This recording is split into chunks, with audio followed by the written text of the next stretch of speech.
presque déjà dit, la seule chose nécessaire au triomphe du mal est l'inaction des hommes de bien.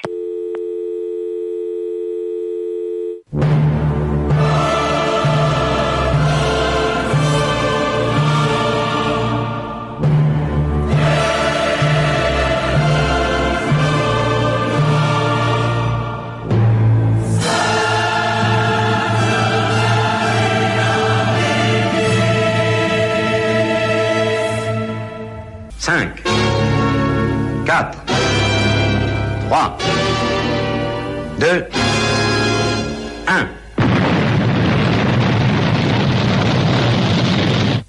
Ils sont partis. Radio X-Files avec Christian Page et Marceau de Radio X.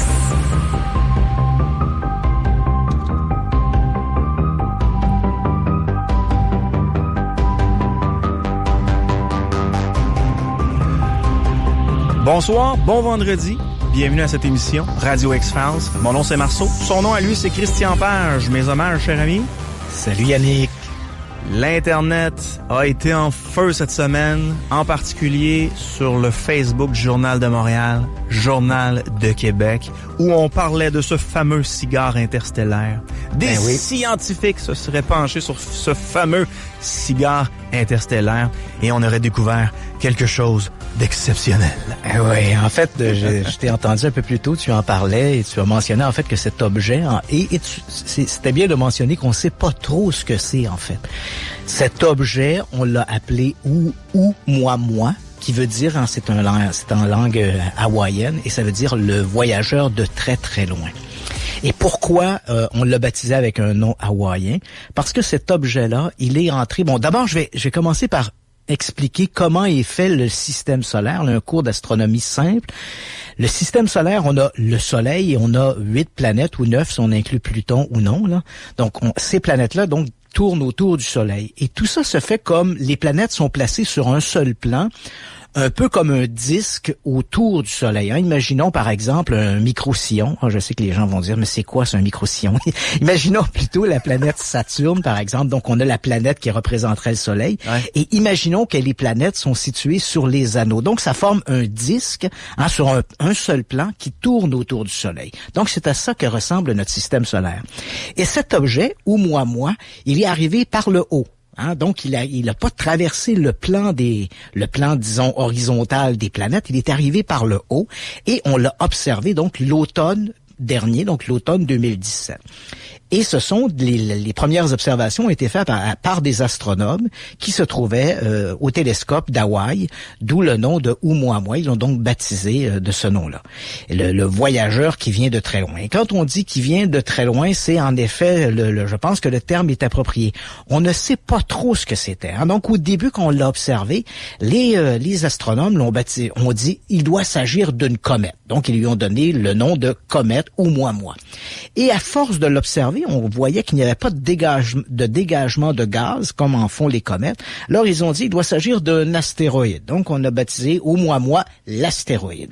Et donc, cet objet-là, comme il est arrivé par le haut du plan de notre système, il arrive par le haut, il voyage à une vitesse moyenne de 100 000 km à l'heure.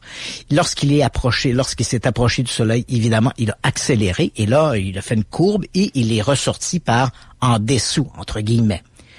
Durant toutes ces observations, donc durant le temps, parce qu'au moment où on se parle, il est très éloigné, là, il est distant de la Terre, à peu près la distance qui sépare la Terre de la planète Saturne. Donc on voit un peu la distance, mais là il est comme ressorti par le bas. Cet objet-là, c'était la première fois qu'il entrait dans notre système solaire et c'était la dernière fois. On ne le reverra jamais non plus.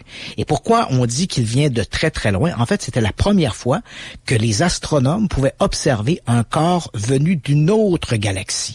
On ne sait pas trop d'où il vient. En fait, quand je dis une autre galaxie, on ne sait pas trop un autre système solaire, une autre galaxie, mais il n'est pas de notre propre système solaire. Donc, c'est vraiment un objet étranger. Certains scientifiques ont émis l'hypothèse qu'il pourrait provenir de la constellation de la Lyre, mais c'est essentiellement une spéculation. Et ce qui étonne de cet objet, tu l'as mentionné, il ressemble un peu à un cigare. Il est fait sur le long. Il mesure 400 mètres de long pour à peu près 40 mètres de large. Il tournoie sur lui-même sur une période d'à peu près 7 heures et demie et il tourne donc un peu comme une hélice. Cet objet-là, donc, en s'approchant, on l'observait et on avait l'impression que c'était un astéroïde. Mais c'est vrai que ses comportements sont tout à fait surprenants. Dans un premier temps, il y a une variation de sa luminosité. On se dit une roche, c'est une roche, mais dans son cas à lui, si c'est une roche, elle est faite de plusieurs matériaux qui ne réfléchissent pas à la lumière du soleil de la même façon. Tant et si bien que ces variations lumineuses peuvent augmenter à de 10 fois sur certains aspects. Donc ça, on s'étonne beaucoup. Pourquoi cette luminosité très variante, très variable du corps astral, on le sait pas trop. Et là, on est confronté à un autre phénomène étonnant, parce que il s'éloigne, mais on est quand même capable d'enregistrer, dis-je, des données de cet objet, et on constate qu'il accélère. Et ça, c'est quand même surprenant parce que s'il est passé près du Soleil, on comprend que l'attraction du Soleil a augmenté sa vitesse. Mais au moment où il devrait perdre de la vitesse, il devrait être en décélération, le voilà qu'il augmente de vitesse. Et ça c'est complètement en dehors de toute notre compréhension au niveau des forces gravitationnelles. Pourquoi cet objet-là accélère-t-il soudainement? Alors là, on s'est dit peut-être que finalement c'était une comète, mais on a beau observer l'objet, il n'y a pas de déjection de gaz qui pourrait expliquer son augmentation de vitesse. Alors les astrophysiciens se sont penchés là-dessus, et là, écoute, on arrive avec une espèce de spéculation. Il faut quand même dire que les deux scientifiques dont je te parle, Abraham Leb et Shmuel Bialy, qui sont deux chercheurs du Harvard Smithsonian Center for Astrophysics. Donc, ce sont deux scientifiques qui sont associés à un centre de recherche de Harvard, donc très, très réputé. Et ils arrivent avec une hypothèse qui est excessivement audacieuse, mais ils sont quand même plus nuancés que ce que les médias ont rapporté cette semaine. Parce que cette semaine, on parlait ouvertement que les scientifiques affirmaient qu'ils s'agissait d'une sonde interplanétaire. C'est pas tout à fait ça qu'ils disent. L'article en question sera publié dans le Astronomical Journal Letter qui va paraître la semaine prochaine. La publication est le 12 novembre prochain, mais j'ai déjà une copie de l'article en main. Et quand on lit l'article, on parle ici d'un article excessivement touffu. C'est un article scientifique avec plein de calculs et d'équations mathématiques. Et les scientifiques, se sont penchés sur le problème de l'accélération de Oumuamua. Et la seule explication qu'ils voient pour l'instant, en fonction des données que l'on a, ça c'est très important de le souligner, c'est que l'objet pourrait être beaucoup moins lourd qu'on pourrait le penser. Donc, comme s'il était creux, comme si son aspect extérieur n'était qu'une grosse coquille vide. Alors, ils émettent différentes hypothèses, comme l'objet défie toute compréhension au niveau des forces gravitationnelles. On doit donc imaginer de nouveaux modèles, et ils émettent plusieurs modèles. Donc, le premier modèle, c'est que l'objet pourrait être fabriqué ou l'objet serait constitué de matériaux qui sont pour l'instant inconnus sur Terre. Ce qui expliquerait pourquoi, finalement, il est moins lourd qu'on pourrait imaginer et pourquoi il pourrait accélérer de cette manière-là. Mais les scientifiques reconnaissent que là, il y a un talon d'Achille parce que la plupart des matériaux qui existent dans l'univers, qui sont relativement bien connus, c'est ce qu'on appelle le tableau périodique, et ces objets-là sont à peu près communs partout dans l'univers. Donc, difficile d'imaginer des matériaux qui pourraient constituer une roche faite d'un matériau qui, pour l'instant, demeure encore inconnu sur Terre. Et là, on arrive vraiment dans les explications beaucoup plus audacieuses. L'une d'entre elles, c'est de proposer que l'objet pourrait être une espèce de voile cosmique. Il faut savoir qu'ici, sur Terre, nos scientifiques ont développé une technologie. Je pense qu'on a déjà parlé l'an dernier lors d'une chronique. Je l'avais parlé d'une possibilité d'essayer d'envoyer des sondes vers l'étoile la plus proche de la Terre, qui est Alpha du Centaure, qui est à peu près à 4 années-lumière et demie de la Terre. Et les scientifiques avaient imaginé des microsatellites, parce que on pourrait atteindre des vitesses, disons à peu près, peut-être le quart de la vitesse de la lumière, et comme l'étoile en question est située à 4 années-lumière et demie de la Terre, elle pourrait arriver là dans une période à peu près de 25 ans. Donc, on a imaginé des systèmes, des petits satellites qui pourraient être poussés dans l'espace avec une espèce de voile, une voilure qui capterait l'énergie cosmique comme le vent sur un voilier. Donc, il serait propulsé par cette radiation, cette énergie cosmique qui est partout dans l'univers. Alors, ce que nos deux scientifiques du Harvard Smithsonian Center proposent, c'est que l'objet en question, le Oumuamua, pourrait être une espèce de corps vide, une grosse coquille vide, et qui capterait l'énergie un peu comme ces fameuses voilures qu'on a imaginées et qui serait propulsé à travers, il pourrait augmenter sa vitesse en captant l'énergie cosmique qui est dans l'espace. Donc, il capte cette énergie-là, la transforme en un mouvement de poussée et c'est ce qui expliquerait son accélération. Mais tu as bien compris que si c'est la nature de cet objet, il ne peut être que de nature artificielle. C'est pas quelque chose de naturel. Il faut qu'il ait été fabriqué pour ressembler à ça. Donc, on aborde la première possibilité. Donc, l'objet pourrait être un véhicule ou un débris d'un véhicule qui serait comme une espèce de voilure comme celle qu'on a imaginée, comme celle qu'on est d'ailleurs capable de fabriquer sur Terre. Donc, une voilure cosmique qui capte l'énergie pour la transformer en une force d'accélération.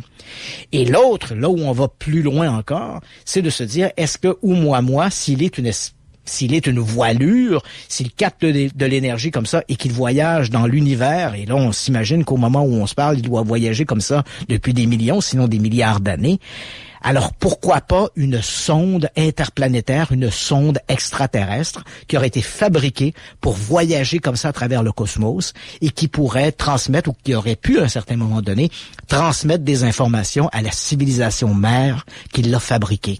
Il faut quand même se dire que lorsque Oumuamua est passé le plus près de la Terre, c'était en novembre dernier, donc il y a maintenant une année, et à ce moment-là, l'objet était déjà suffisamment curieux pour que les scientifiques travaillant au projet SETI, le Search for Extraterrestrial Intelligence, tournent. Ce programme-là, on le connaît, on en a déjà parlé, c'est le programme d'écoute de signaux radio qu'on espère éventuellement trouver et qui pourrait être d'origine extraterrestre, que la plupart de nos auditeurs ce soir ont peut-être découvert en regardant le film Contact avec Jodie Foster. Donc ce programme SETI, il existe, il est bien réel, ce n'est pas qu'une fiction.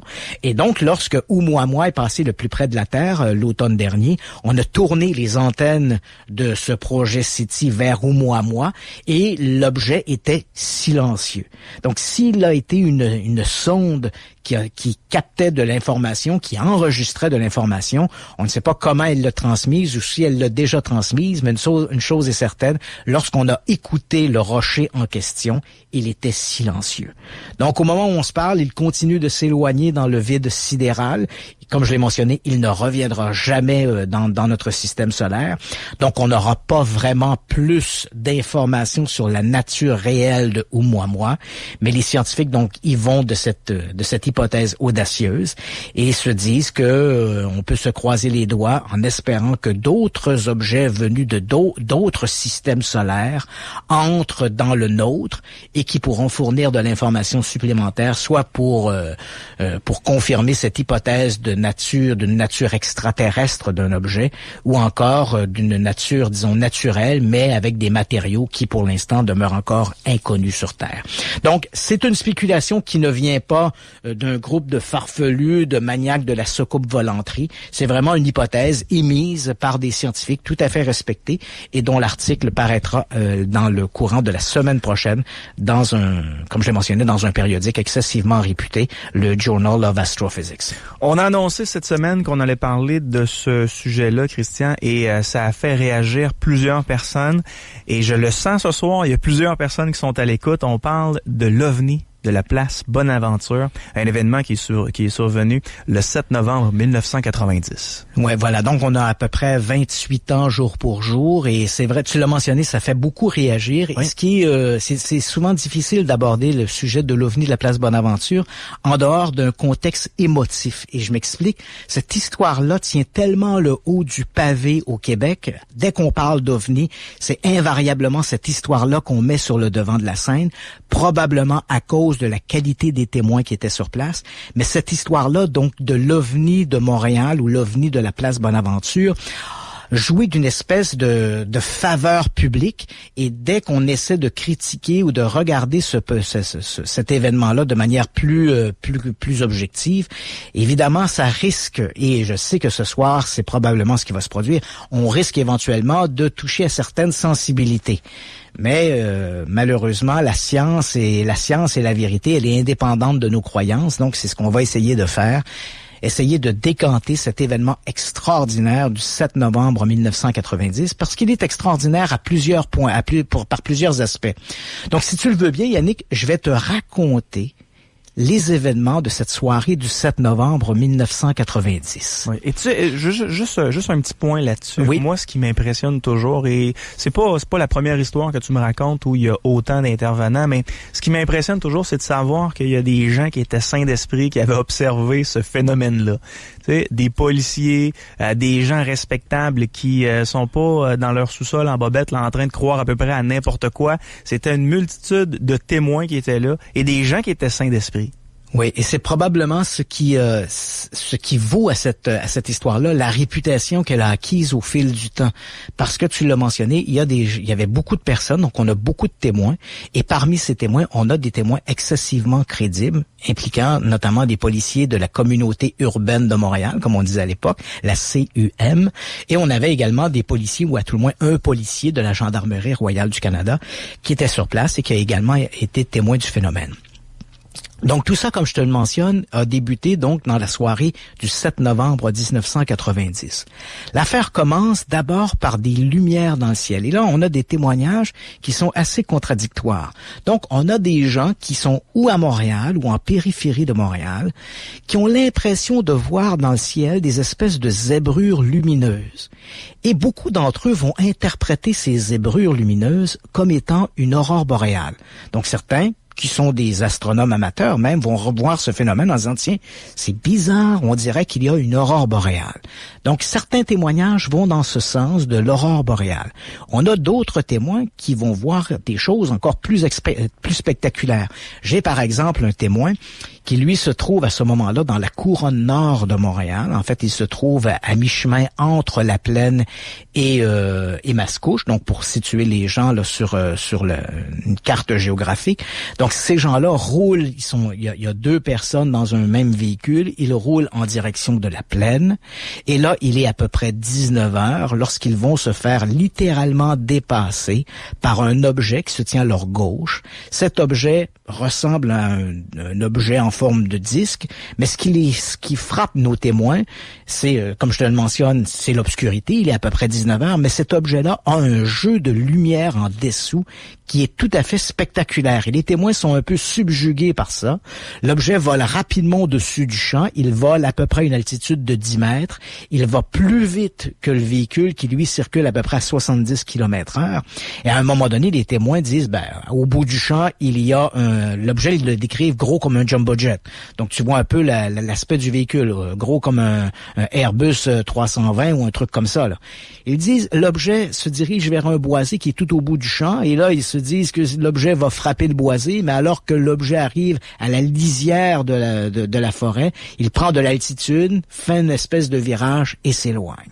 D'ailleurs, pour la première fois ce soir en ondes, on va entendre le témoignage d'un des occupants de la voiture, en fait du conducteur de la voiture, qui va parler de cette histoire-là pour la première fois en 28 ans.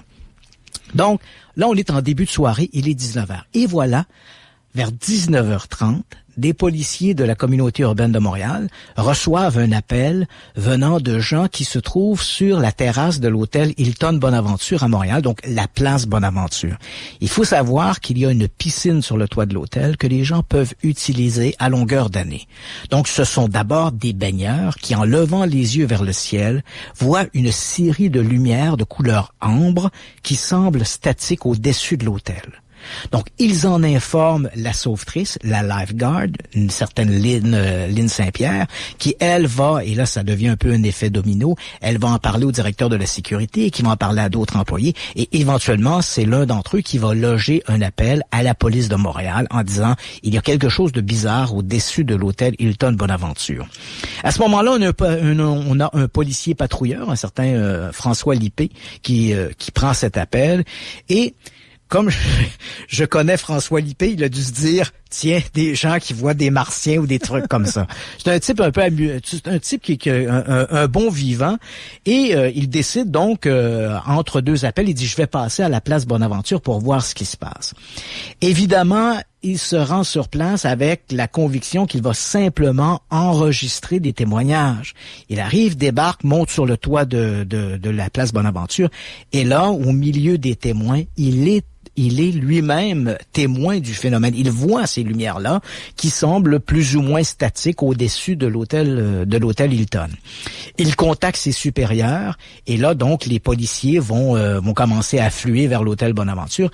Et l'un d'entre eux, c'est le chef du poste 25, donc le supérieur de François Lippé, le commandant Robert Masson, qui lui va débarquer à l'hôtel Hilton Bonaventure. Il est à peu près 20 heures à ce moment-là. Et quand Robert Masson débarque à l'hôtel Bonaventure, le phénomène est toujours bien visible dans le ciel. Il y a quelques années, je tournais un documentaire je faisais la série Dossier mystère à Canal D. Oui. Je me suis longuement entretenu avec Robert Masson et voici un extrait de ce qu'il me racontait à ce moment-là. Fait que le premier appel que j'ai fait, j'ai appelé la tour de Dorval. Et au téléphone, le contrôleur m'informe que sur le radar, actuellement, il y avait un cargo numéro XXX qui passait au-dessus du centre-ville. Puis effectivement, moi, j'étais à l'extérieur avec le téléphone sans fil. Puis ça avait l'air très, très petit là, quand ça passe en dessous. On pouvait même distinguer que c'était en métal. Ou en tout cas, c'était quelque chose de métallique. Il y avait une brillance, là, la même chose qu'un matériel métallique. Puis que les sets de lumière ou les séries de lumière, comment est-ce qu'ils étaient positionnés, ça, on les voyait très bien. Je vous dirais à peu près le temps là, d'un F-16 ou un F-18 là, qui partent de Bagotville, qui passe au-dessus de la place Bonaventure, peut-être 14, 15, 16 minutes dans ce coin-là. On a entendu, on l'a pas vu, mais on l'entendait, avait très bien passé. Et lui m'informait que là, il prenait des photos. Je suis convaincu que ce que j'ai vu, c'était vrai, là. Que j'ai vu quelque chose qui est pas fait par des terriens, là, ou qui est pas fait par quelqu'un de la Terre. C'est sûr, certain que ça venait de l'extérieur de la Terre. Puis après 15 ans, je suis encore aussi convaincu que je l'étais à ce moment-là.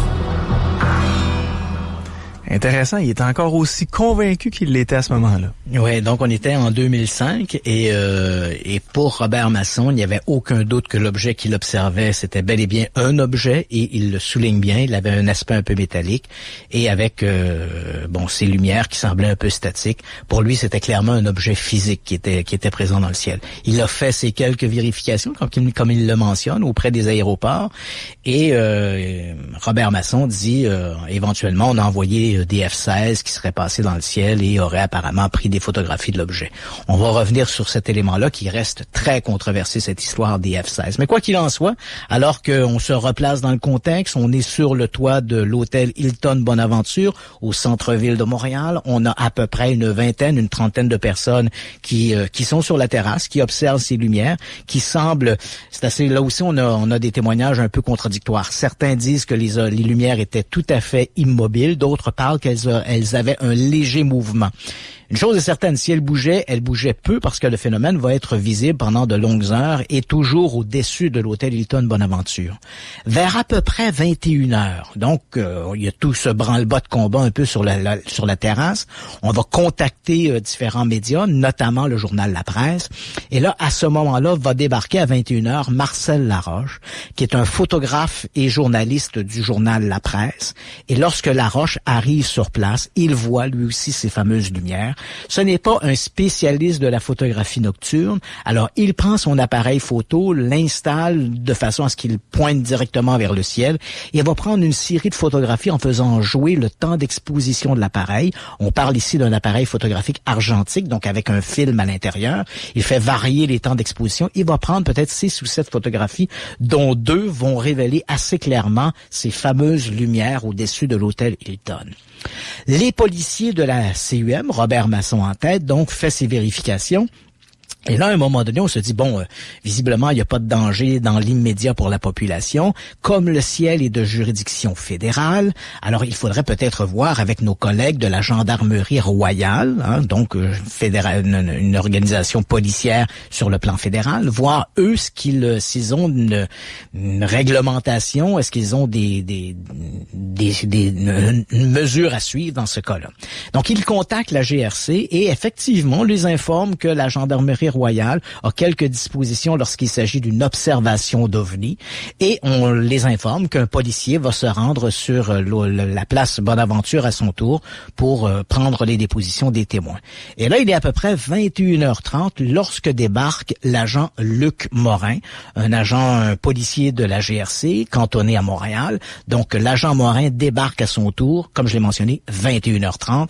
Il collige les témoignages des gens qui sont sur place et comme tous ses prédécesseurs, il est lui aussi témoin de la manifestation parce que le phénomène devient de moins en moins visible, il disparaît progressivement, mais au moment où Luc Morin débarque sur la terrasse, l'objet est encore bien visible néanmoins et l'an dernier, il y a 18 mois à peu près, j'avais fait une entrevue avec Luc Morin pour une série L'enquêteur du paranormal et voici ce que Luc Morin, après toutes ces années, ce qu'il se rappelait de cet événement extraordinaire.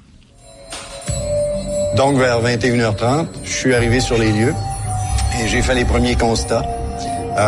J'ai effectivement noté la présence de 3 faisceaux lumineux qui semblaient immobiles à travers un plafond nuageux. J'imagine que quand on reçoit un appel de ce type-là, et on arrive sur place, on s'attend à prendre essentiellement un rapport d'observation. On s'attend pas à être soi-même témoin du phénomène. C'est exact. C'était la première fois que ça m'arrivait dans ma carrière et ma première préoccupation était la sécurité du public. Quelle est la démarche que l'on fait? Avez-vous contacté les aéroports? Avez-vous contacté l'armée? Est-ce qu'il y a une démarche qui a été faite? En fait, on a contacté les aéroports pour savoir s'ils avaient quelque chose sur les radars et les autorités nous ont informé qu'il n'y avait rien sur les radars. Par la suite, il y avait un pilote d'Air Canada qui était ici, qui m'a informé que selon lui, ces lumières-là, on voyait en fait un triangle lumineux, que ces lumières-là étaient à environ 3500 ou 4000 pieds de hauteur. Quand vous regardiez le phénomène, aviez-vous l'impression qu'il s'agissait d'un objet physique qui était là ou c'était simplement un reflet de lumière? J'avais l'impression qu'il s'agissait d'un objet physique. En fait, il y avait de la construction très près d'ici. Je crois qu'on montait l'édifice du mine de la Gauchetière. Exact. On avait fait éteindre les lumières du chantier de construction pour s'assurer que ce n'était pas une réflexion. Et malgré tout, les lumières sont demeurées là. Les faisceaux lumineux ne sont pas disparus. J'imagine qu'on est témoin d'un incident comme celui-là. On garde quelques traces.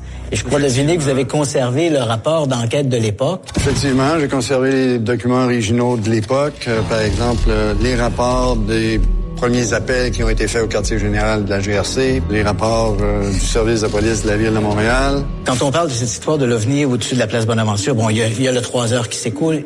Mais par curiosité, on aurait bien dû envoyer un hélicoptère pour essayer de voir de quoi il s'agissait. On aurait pu, par contre, les autorités policières, l'état-major de la GRC, étant donné le non-danger pour la sécurité du public, avait décidé qu'on ne prendrait pas cette voie-là. Effectivement, ça aurait pu être intéressant d'avoir un hélicoptère pour aller constater en quoi ça consistait, ces lumières-là. Ouais. Vous avez été témoin vous-même du phénomène. Vous avez parlé de ça autour de vous. Est-ce que des gens ont proposé des explications à ce que vous avez observé? Il y a quelques explications farfelues, oui, qui ont été proposées. En ce qui a trait à savoir quelle était exactement la raison de ce phénomène-là, je crois sincèrement que c'était pas une réflexion de lumière. Je crois sincèrement qu'il y avait fort probablement un objet à cet endroit-là. Les observations que j'ai pu faire, c'est que l'objet s'était déplacé. Les 3 lumières sont restées à peu près à la même distance l'une de l'autre et se sont dirigées vers l'est. Je ne sais pas ce que ça pouvait être. En fait, mais je suis persuadé que c'est quelque chose que je n'ai jamais vu auparavant. C'est inexplicable. Ouais. C'est intéressant tout ça. Il y a des auditeurs qui m'ont téléphoné, Christian, puis ils veulent savoir s'ils peuvent voir la photo de Marcel Laroche, simplement pour les gens qui veulent voir cette fameuse photo là de l'OVNI qu'on dit de la place Bonaventure. On l'a mis sur la page Facebook Radio X Files. Ouais, je tiens à souligner que la photo que j'ai placée là dans le courant de la journée sur le site de Radio X Files, c'est la photo originale de Marcel Laroche tirée du négatif original. Donc, j'ai rencontré Marcel, il m'a remis le négatif, j'ai tiré le cliché que vous voyez et la reproduction de cette image ce soir sur le site de Radio X-Files est faite avec l'accord de Marcel Laroche et la photo que vous voyez est non retouchée et elle est les gens qui nous écoutent, qui connaissent la photographie, c'est ce qu'on appelle un plein négatif. Parce que généralement, la photographie développée sur du papier photo est généralement un peu plus petite que l'image complète qui apparaît sur le négatif, alors que ce que les gens voient sur le site de Radio X-Files, c'est le plein négatif, c'est l'image complète à 100% tirée du négatif original. Donc, ce qui se produit, on a cet agent Luc Morin qui observe le phénomène et durant la soirée, moi, on me contacte pour me dire il y a quelque chose de bizarre qui se passe à l'hôtel Bonaventure. Je me rends sur place. Lorsque moi j'arrive, il est tout près de 23 heures. Donc, au moment où j'arrive, les policiers commencent à quitter, les témoins quittent également. J'ai le temps de m'entretenir pendant quelques instants avec Robert Masson, et ensuite j'arrive sur le toit. Au moment où je me présente sur la terrasse, le phénomène n'est plus apparent. En fait, on regarde le nuage et on voit dans le nuage des espèces de reflets de lumière, mais c'est tout ce que l'on voit. Donc, s'il y avait un objet, l'objet n'est plus visible à ce moment-là, seulement une espèce de reflet de lumière. Alors que moi, je me trouve à regarder cet objet à peu près au même moment, il y a un automobiliste du nom de Pierre Comartin qui circule dans le quartier Hochelaga-Maisonneuve à Montréal. Donc, pour les gens qui connaissent un peu la métropole, c'est tout près du stade olympique. Et à ce moment-là, Pierre Comartin aperçoit dans le ciel un objet qu'il va décrire plus tard comme une espèce de boomerang volant. Il est très lumineux et Comartin donc dit, au moment où je l'observais, je pouvais même entendre une espèce de bruit comme un moteur qui forçait.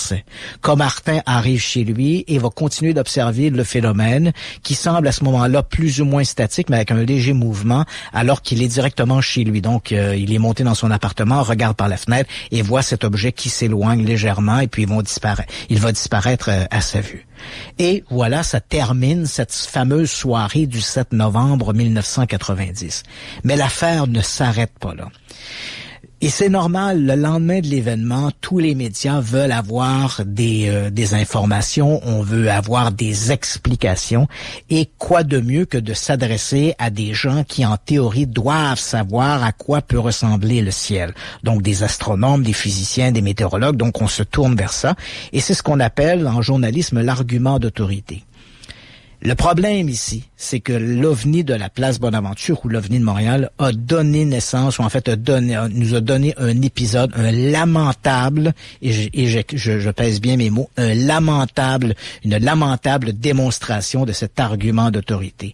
Donc on se met à interroger des gens, on n'est pas là ce soir pour pointer qui que ce soit, donc on mentionne pas de nom, mais on a eu droit à peu près toutes les sornettes qu'on pouvait nous sortir. D'abord, on a un astronome de Montréal qui dit c'était les lumières du chantier du mille de la Gauchetière qui se reflétaient sur les nuages. Il va maintenir d'ailleurs, et je pense qu'encore aujourd'hui, il doit maintenir la même explication, alors que vous avez clairement entendu l'agent Luc Morin mentionner que ces lumières avaient été éteintes. Donc, s'il y avait un reflet sur les nuages, celle du mille de la Gauchetière n'était pas en cause. Ensuite, on a un astrophysicien de l'Université de Montréal qui, lui, au lendemain de l'événement, dit, il va de tribune en tribune en répétant, il s'agissait d'une aurore boréale.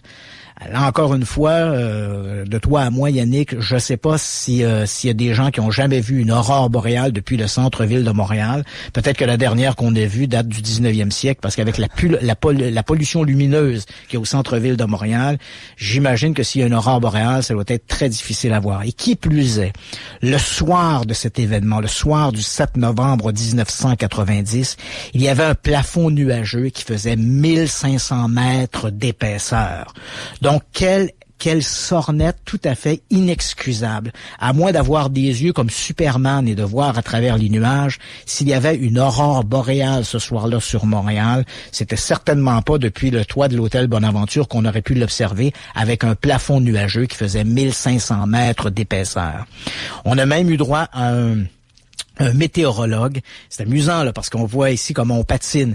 Un météorologue qui le lendemain de l'événement, lui, va tout à fait à l'opposé de notre astrophysicien. Il dit non, l'aurore boréale, c'était pas possible à cause des nuages.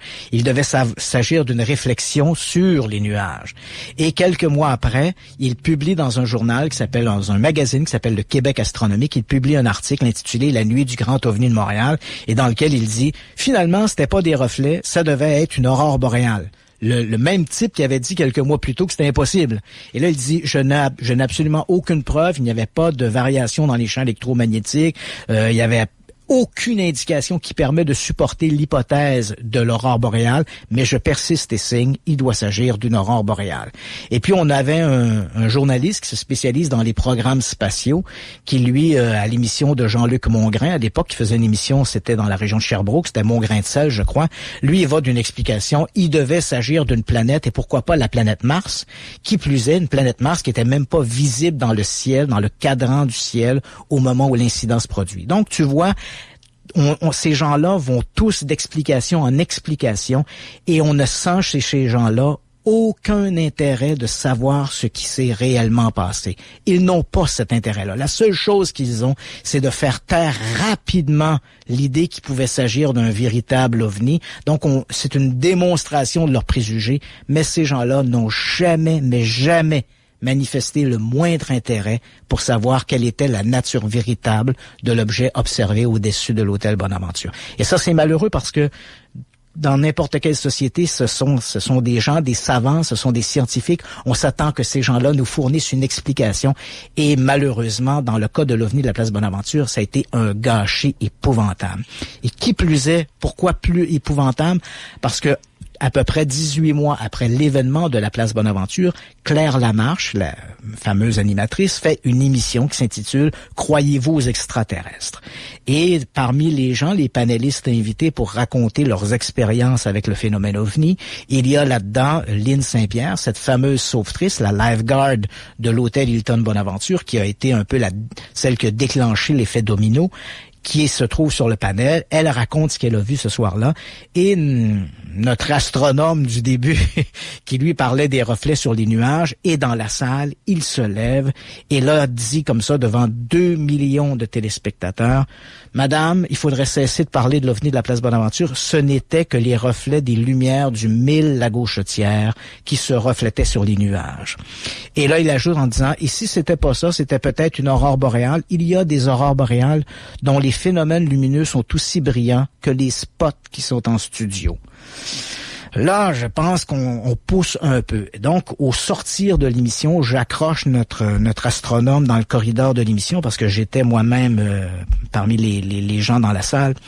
Et je lui dis comme ça, je dis, écoute, est-ce que tu as lu le rapport policier? Il me répond non. Je lui dis, écoute, la dernière page, et j'ai mis d'ailleurs le rapport de police sur le site de Radio X-Files. J'ai dit, si tu lis la dernière page, c'est clairement écrit noir sur blanc que les policiers ont fait éteindre les lumières. Et lui de me répondre, ben, si c'était pas ça, ça devait être autre chose. Mais ça, c'est une vérité de la palisse. Hein. Si je suis pas ici, je dois être ailleurs. Donc, c'est un peu malheureux, mais c'est ça, l'OVNI de la place Bonaventure a été comme ça, disons, cloué au pilori. Ça a été le dernier clou dans le cercueil. Quand on dit « c'est des reflets sur les nuages » et on dit ça devant 2 millions de téléspectateurs, c'est « merci, bonsoir, il est parti ». Et donc, pendant des années, cette histoire-là de l'OVNI de la place Bonaventure oscillait entre ceux qui croient fermement en la présence d'un objet volant non identifié et de l'autre côté, à l'autre extrémité du spectre, on avait ces sceptiques militants qui disaient ben non, c'était les lumières qui se reflétaient sur les nuages ou encore une aurore boréale. Et entre les deux, ben personne ne cherchait à déterminer quelle était la véritable nature de l'objet. Et c'est là qu'arrive le fameux rapport Guénette-Hines. Il faut savoir que durant la soirée du 7 novembre 1990, il y a un homme d'affaires montréalais, Bernard Guénette. C'est un type qui s'intéresse beaucoup au phénomène des ovnis et il sort de son bureau et voit, il arrive à une intersection où il y a une espèce une opération policière et avec le service des incendies de Montréal, on fait une espèce de simulation d'un incendie majeur. Et au moment où il arrive à cet endroit-là, comme les gens sont un petit peu arrêtés par l'événement de cette simulation d'incendie, Bernard Guénette lève les yeux au ciel et voit soudainement des formes lumineuses dans le ciel. Et ce n'est que le lendemain, en lisant donc le journal La Presse, parce qu'il faut savoir qu'au lendemain de l'événement de la place Bonaventure, le journal La Presse, puisque le photographe était Marcel Laroche, le journal La Presse publie la fameuse photographie qui malheureusement ne rend pas justice à l'original parce qu'elle est en noir et blanc sur du papier journal, donc de mauvaise qualité, et un article signé par Marcel Laroche qui raconte ce qu'il a vu la veille. Donc c'est en lisant cet article que Bernard Guénette se dit, tiens, est-ce que c'est la même chose que j'ai moi-même observé en sortant de mon bureau? Il faut savoir que le bureau de Bernard Guénette se trouve dans le Vieux-Montréal, donc tout près de la place Bonaventure. Donc, l'association est facile. Alors, Bernard Guénette m'appelle, il me dit, je sais, Christian, que tu enquêtes sur l'OVNI de la place Bonaventure. Il dit, moi, j'ai envie d'aller au fond de cette histoire-là, même si je dois débourser des sous de mes propres poches pour aller au fond de l'affaire, je veux savoir ce qui s'est passé. Et là, je tiens à préciser, parce que je sais qu'un ufologue est allé dire ça dans une conférence, là, je n'ai pas été payé par Bernard Guénette. Bernard Guénette a dit, si je dois débourser des sommes d'argent de mes poches, je le ferai. Alors moi, je l'ai encouragé à le faire. J'ai dit, c'est le fun parce que généralement, les gens ont peu de moyens pour enquêter sur les ovnis. Donc, Guénette avait cette volonté d'aller plus loin. Alors, je lui transmets les informations que j'avais, rapport de police, tout ça. Guénette fait de son côté lui-même des petites recherches à gauche et à droite, collige de l'information. Et là, il va contacter un scientifique qui s'appelle Richard Hines. Il faut quand même prendre 30 secondes pour préciser qui est le bonhomme en question. Richard Hines, c'est un psychologue qui s'est spécialisé dans la relation de l'optique et du cerveau. Et il travaille pour il a fait plusieurs boulots, mais au moment où Bernard Guénette le contacte, il travaille pour le laboratoire Ames en Californie, donc un laboratoire qui est associé à la NASA.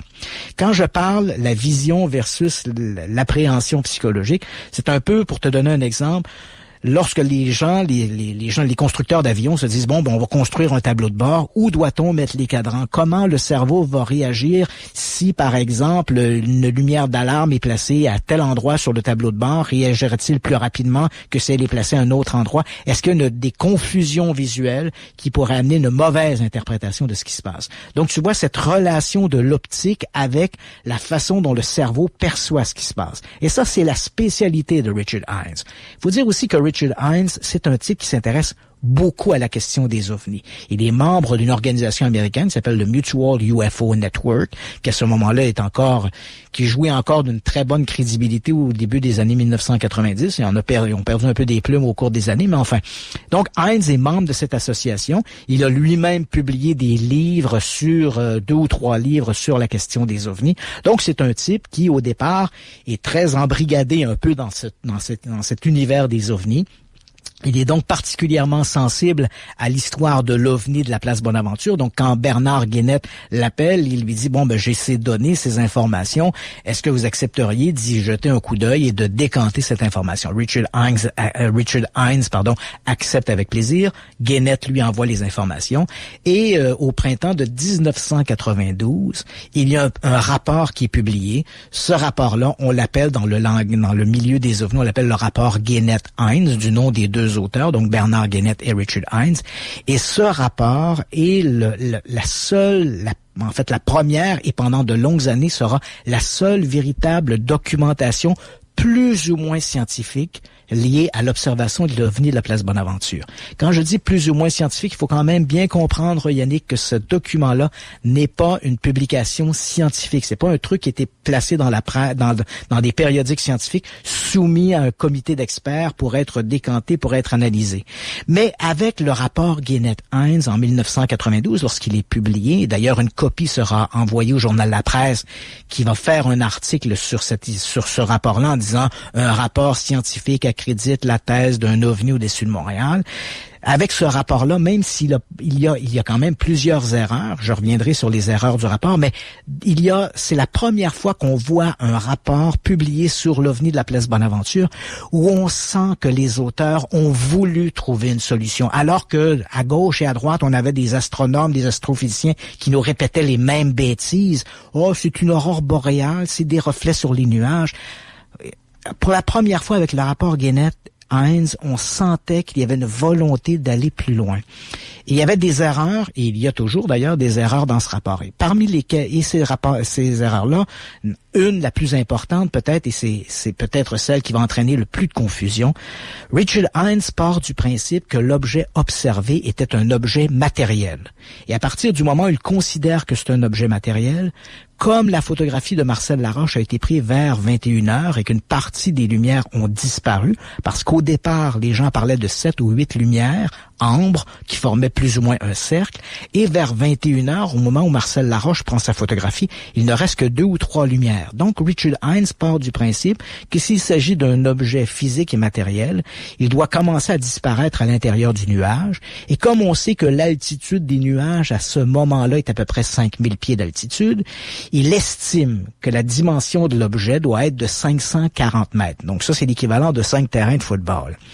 Il fait également une autre erreur, parce que là, on a bien compris qu'il part d'un a priori. Il s'agit d'un objet réel, d'un objet matériel. Et il s'appuie sur les témoignages des gens. Puis on a entendu d'ailleurs Luc Morin, Robert Masson répéter eux-mêmes qu'ils étaient persuadés qu'il s'agissait d'un objet matériel. Et l'autre erreur que Richard Hines fait, c'est ce n'est pas un spécialiste de l'analyse de photographie. On le mentionne bien. Oui, il connaît l'optique, mais pas de manière photographique. Et en regardant la photographie de Marcel Laroche, on voit des espèces de faisceaux verdâtres. Et Richard Hines, comme il n'arrive pas à les faire coller à la réalité d'un objet matériel, il les élimine simplement, il les écarte de l'équation en disant « il doit s'agir de reflets dans la lentille ». Alors que n'importe quel photographe professionnel, en jetant un coup d'œil sur cette photo, comprend immédiatement qu'il ne s'agit pas de reflets dans la lentille, mais bel et bien d'un phénomène de lumière. Et d'ailleurs, c'est assez amusant parce que les rapports, les dessins originaux des témoins de l'époque mentionnent la présence de ces faisceaux verdâtres qui vont dans tous les sens autour des lumières. Pourtant, Richard Hines les élimine parce qu'il n'arrive pas à les faire coller adéquatement à son modèle. Et ça, c'est peut-être les 2 erreurs les plus importantes que Richard Hines va faire et qui va un peu embrouiller les données par rapport au fameux rapport en question. Il faut quand même se dire, et je tiens à le répéter, le rapport Guénette-Hines, pendant des années, et moi-même je l'ai fait, j'ai cité ce rapport-là, même en mettant des bémols, c'était la première fois et c'était le seul document que l'on avait qui permettait d'aller vers le sens d'une volonté de trouver une explication à ce fameux ovni de la place Bonaventure. Et mais malheureusement, ces erreurs-là sont majeures et on attendait qu'il y ait une nouvelle approche, de nouvelles propositions, de nouvelles hypothèses pour essayer de trouver une solution au-delà, bien sûr, de l'explication exotique d'un engin venu d'une autre planète. Il y avait peut-être d'autres explications d'ordre naturel, météorologique, astrophysique, peu importe, mais on attendait d'avoir de nouveaux modèles pour se pencher sur cette question. Et malheureusement, ce ne sont pas nos scientifiques québécois qui ont mis l'épaule à la roue. Il a fallu que les tentatives d'explication viennent de l'étranger. Et ça, je vais t'en parler plus abondamment dans la deuxième partie de l'émission. Vous avez des questions pour Christian Page, 88-670-9098. Ça fonctionne par texto. On aura une petite période de questions à la fin de l'émission. On fait une courte pause, on vient. Radio X Files. Radio X. J'aimerais regarder le planning du show. Je pense que Christian a décidé de nous faire voyager aujourd'hui. Cuba, États-Unis, République dominicaine. Où est-ce que tu nous envoies, Christian? En fait, je vais t'envoyer au bon soin de Jean-Michel Arsenault, qui est l'administrateur de Insolite Express, qui, lui, cette semaine, nous propose des destinations paranormales. Jean-Michel Arsenault, salut! Salut, comment allez-vous? Ça va très bien, merci de le demander. Et toi? Ça va super bien. Cette semaine, effectivement, Christian, on va parler de destinations paranormales, mais pas nécessairement les plus classiques qu'on entend comme Triangle des Bermudes, ce genre de choses-là. Première des choses, est-ce que vous avez déjà fait des ghost tours dans des villes quand vous allez voyager, vous amuser pour découvrir les villes de cette manière-là? Je les ai tous faites. Tu les as tous faits? Écoute, en fait, Québec...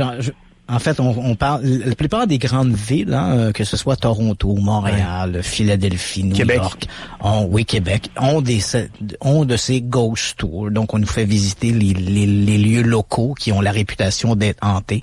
Et c'est vrai que je m'amuse beaucoup dans tous les déplacements que je fais de visiter ces fameux lieux hantés.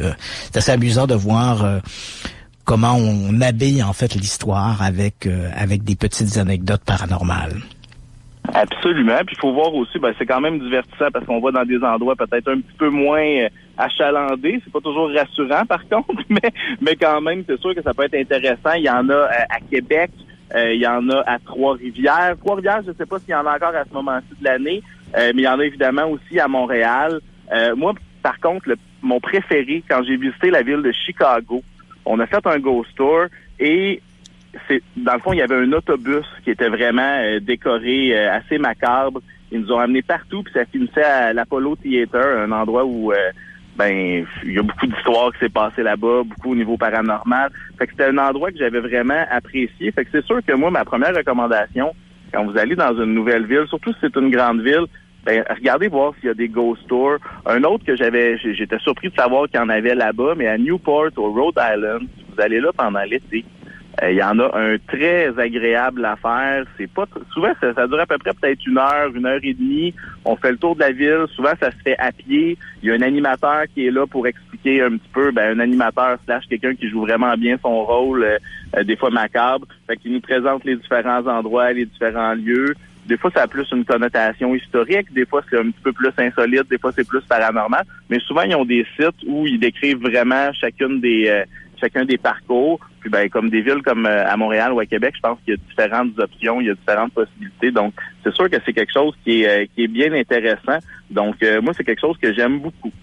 Christian, es-tu déjà allé visiter la prison de Cornwall?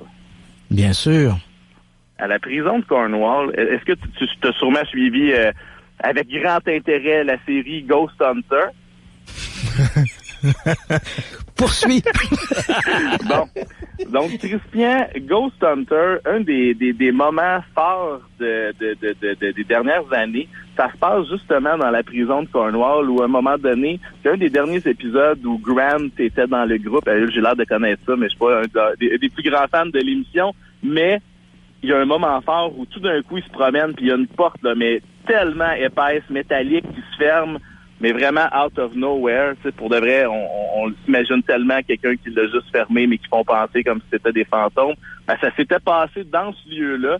Puis moi, je me rappelle que quand j'étais allé visiter la prison, dans la semaine, ils venaient tourner. C'était vraiment un hasard. Puis bon, je m'imaginais qu'est-ce qu'ils vont faire à cet endroit-là. Puis comme de fait, ils ont réussi à mettre comme un espèce de faux piquant dans l'émission. Fait que c'était quand même quelque chose d'assez particulier.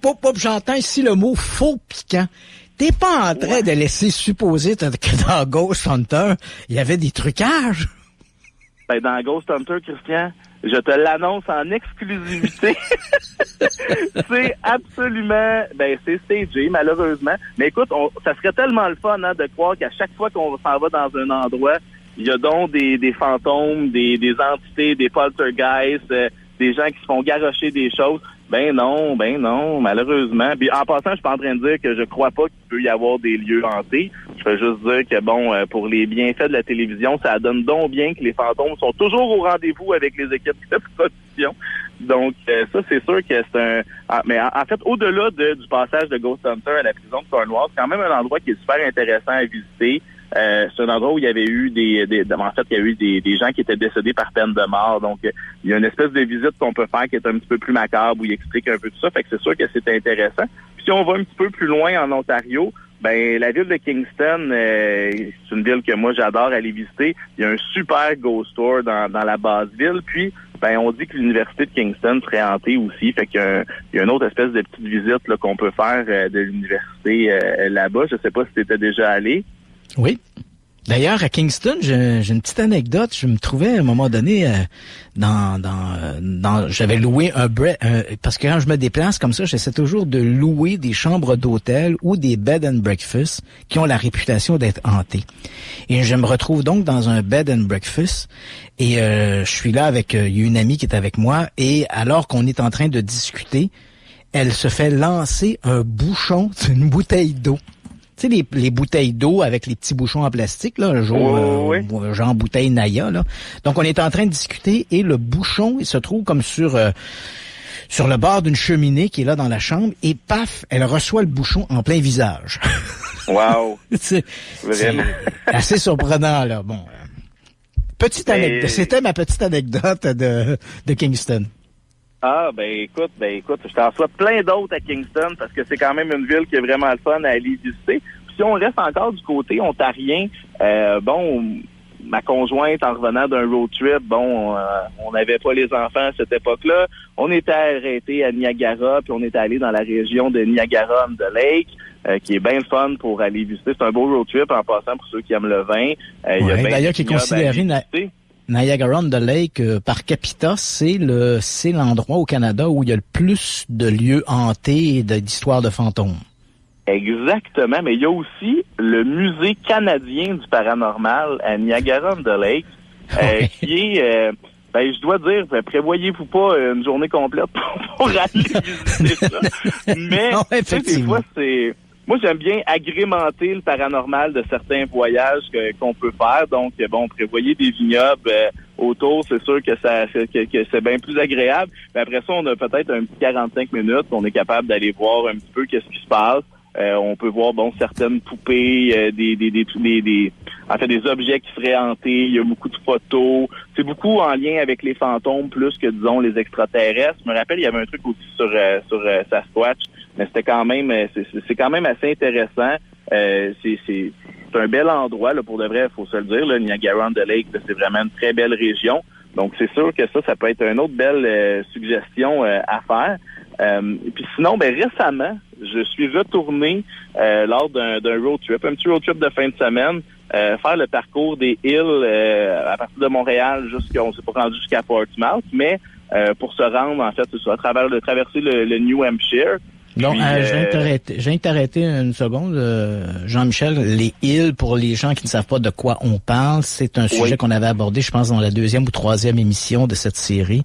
C'est un couple d'Américains qui affirment qui ont raconté avoir été enlevés par des extraterrestres alors qu'ils faisaient un voyage de Montréal. En fait, ils étaient passés par Quatico, qui avait quitté Montréal, étaient allés jusque vers Quatico et avaient traversé les lignes américaines à ce moment-là, là, au sud de Quatico, la Nationale 3. Ils se dirigeaient vers Portsmouth au New Hampshire, et alors qu'ils traversaient le parc national des White Mountains, c'est là que l'incident se serait produit. C'est à cet endroit qu'ils affirment qu'ils auraient été enlevés par des extraterrestres. Exactement. Puis on peut voir maintenant, c'est un petit peu comme à l'écart, là. C'est plus comme c'est pas sur l'autoroute principale, donc on peut aller voir le lieu comme tel. Puis ce qui m'avait vraiment quand même surpris, c'est que la première fois que j'étais allé faire un peu ce périple-là, dans une station-service près de Lincoln, il y a une espèce de mémorial qui avait été fait. Mais, tu sais, c'était comme de bonne volonté, mais il faut dire que c'était quand même une partie dans les toilettes de la station-service. Oui. Et ça s'est pas amélioré avec le temps, parce que maintenant, c'est dans le frigidaire à bière. Oui, c'est ça. Fait que c'est quand même assez particulier que, on va se le dire, c'est quand même un des cas les plus médiatisés, les plus importants de l'ufologie aux États-Unis. D'ailleurs, on reconnaît l'importance de cette histoire-là, qu'on y croit ou non, mais à tout le moins dans la culture populaire, on reconnaît l'importance de l'histoire. L'État du New Hampshire a fait placer d'ailleurs une pancarte, donc une pancarte d'État là, qui rappelle des lieux historiques.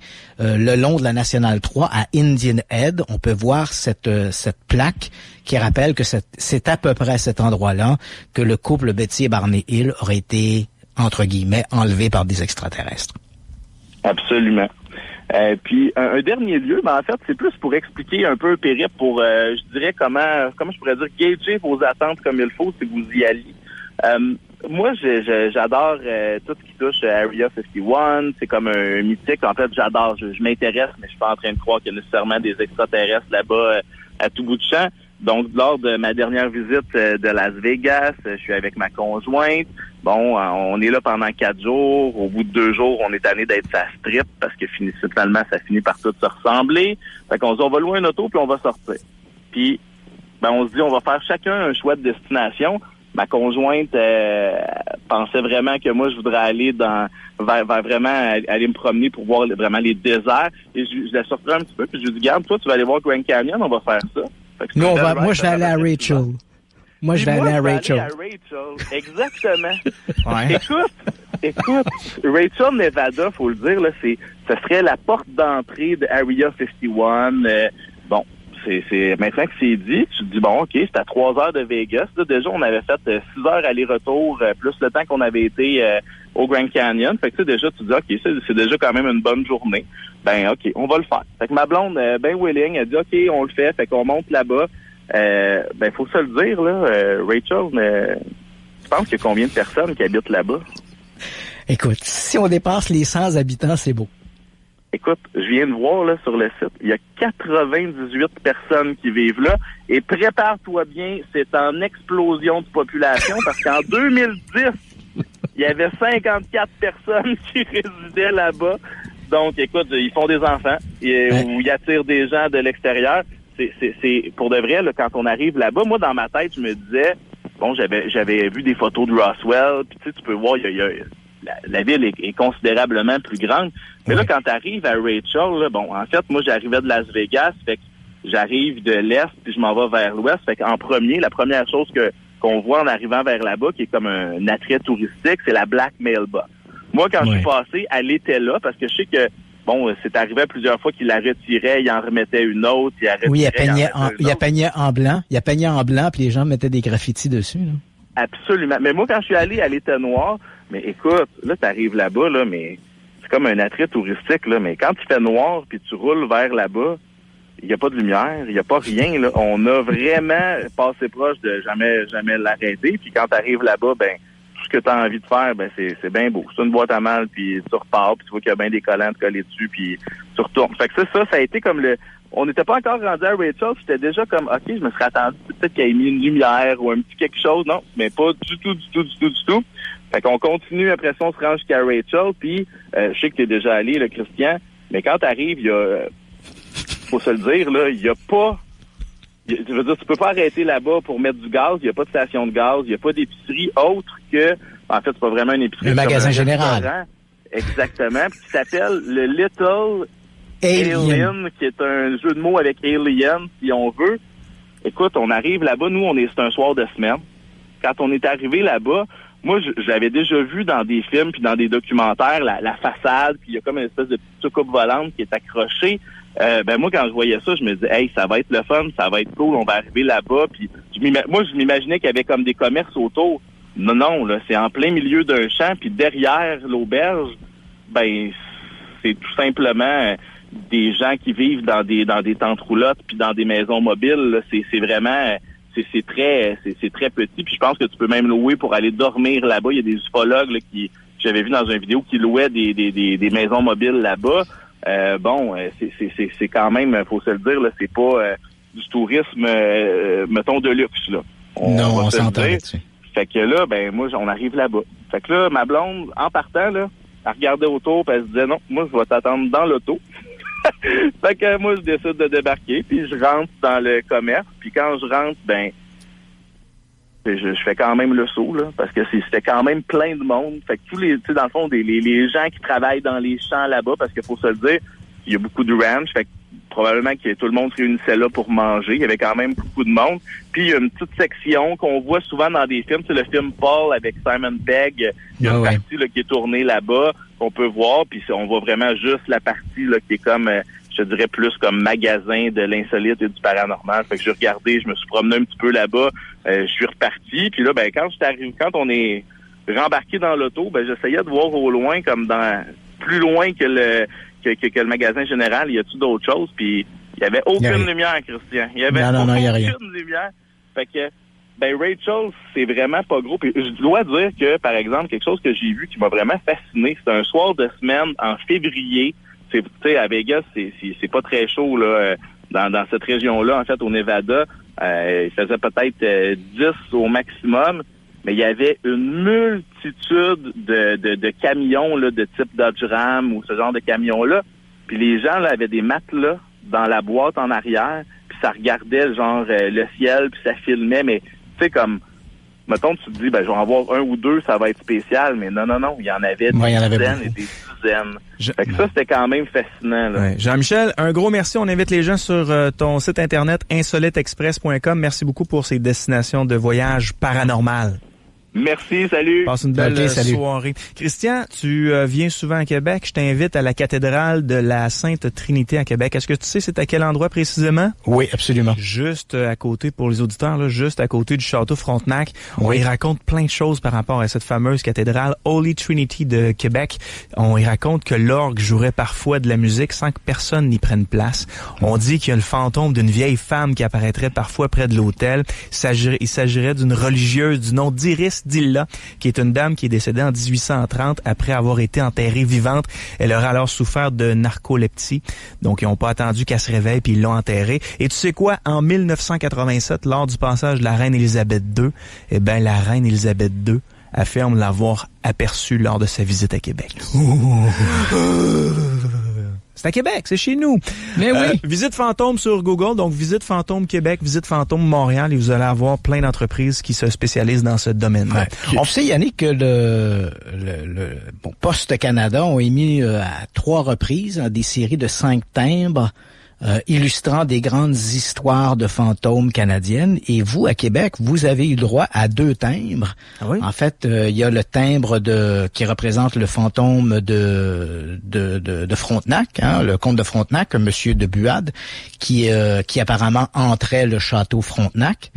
Et on a la légende on en a parlé, je pense, il y a une semaine ou deux, de la légende de cette dame blanche qui entrait, là, par exemple, les chutes Montmorency. Puis j'y pense, c'est pas 2 timbres, c'est 3 timbres, parce qu'il y a également un timbre qui illustrait, mais là on n'est plus à Québec, mais on est à Lévis, mais c'est quand même tout près, la fameuse légende de la Corriveau. Donc, sur les 15 timbres émis par Poste Canada, la région de Québec s'est vue honorée de 3 histoires de fantômes. Bon, ben, sur les petits frissons que tu viens de me donner, on va passer à la pause. OK. Radio X Files. Le sujet de la soirée, l'observation de l'OVNI de Montréal, 7 novembre 1990. Oui, et comme on vient de l'entendre juste avant la petite musique, là, on a entendu un extrait du bulletin de nouvelles le lendemain soir, donc le 8 novembre 1990. C'était le bulletin du soir animé par Pierre Bruno. Et on parlait de ce phénomène, bien sûr, qui alimentait toutes sortes de controverses. Et comme l'a mentionné Sophie dans le reportage, elle dit il y avait au-dessus de l'hôtel Bonaventure une espèce de plafonnier lumineux. Comme je l'ai mentionné en début d'émission, c'est vrai que ce soir-là, il y a eu de très nombreuses observations de plusieurs endroits dans la région de Montréal. Bien sûr, il y avait les observations sur l'hôtel Hilton Bonaventure. Il y a eu aussi cette observation en fin de soirée près du stade olympique de M. Comartin qui parlait d'une espèce de boomerang volant. Et puis, il y a eu une observation donc avant tout ça, donc en début de soirée, alors que certains voyaient au-dessus de Montréal des phénomènes lumineux qui leur faisaient penser vaguement à une aurore boréale. On avait à ce moment-là, à peu près à la même heure, vers 19h, on avait des gens qui roulaient en direction de la plaine, venant de Mascouche, lorsqu'ils ont observé un phénomène tout à fait extraordinaire alors qu'ils étaient dans le véhicule. On parle ici de 2 hommes, 2 compagnons qui étaient dans la voiture. Et l'un de ces témoins, Éric Bernatchez, est avec nous ce soir. Alors, bonne soirée, Éric. Bonsoir, Christian. Merci d'être là avec nous ce soir. Écoute, on revient sur cette histoire d'OVNI de la place Bonaventure, mais en fait l'OVNI de Montréal.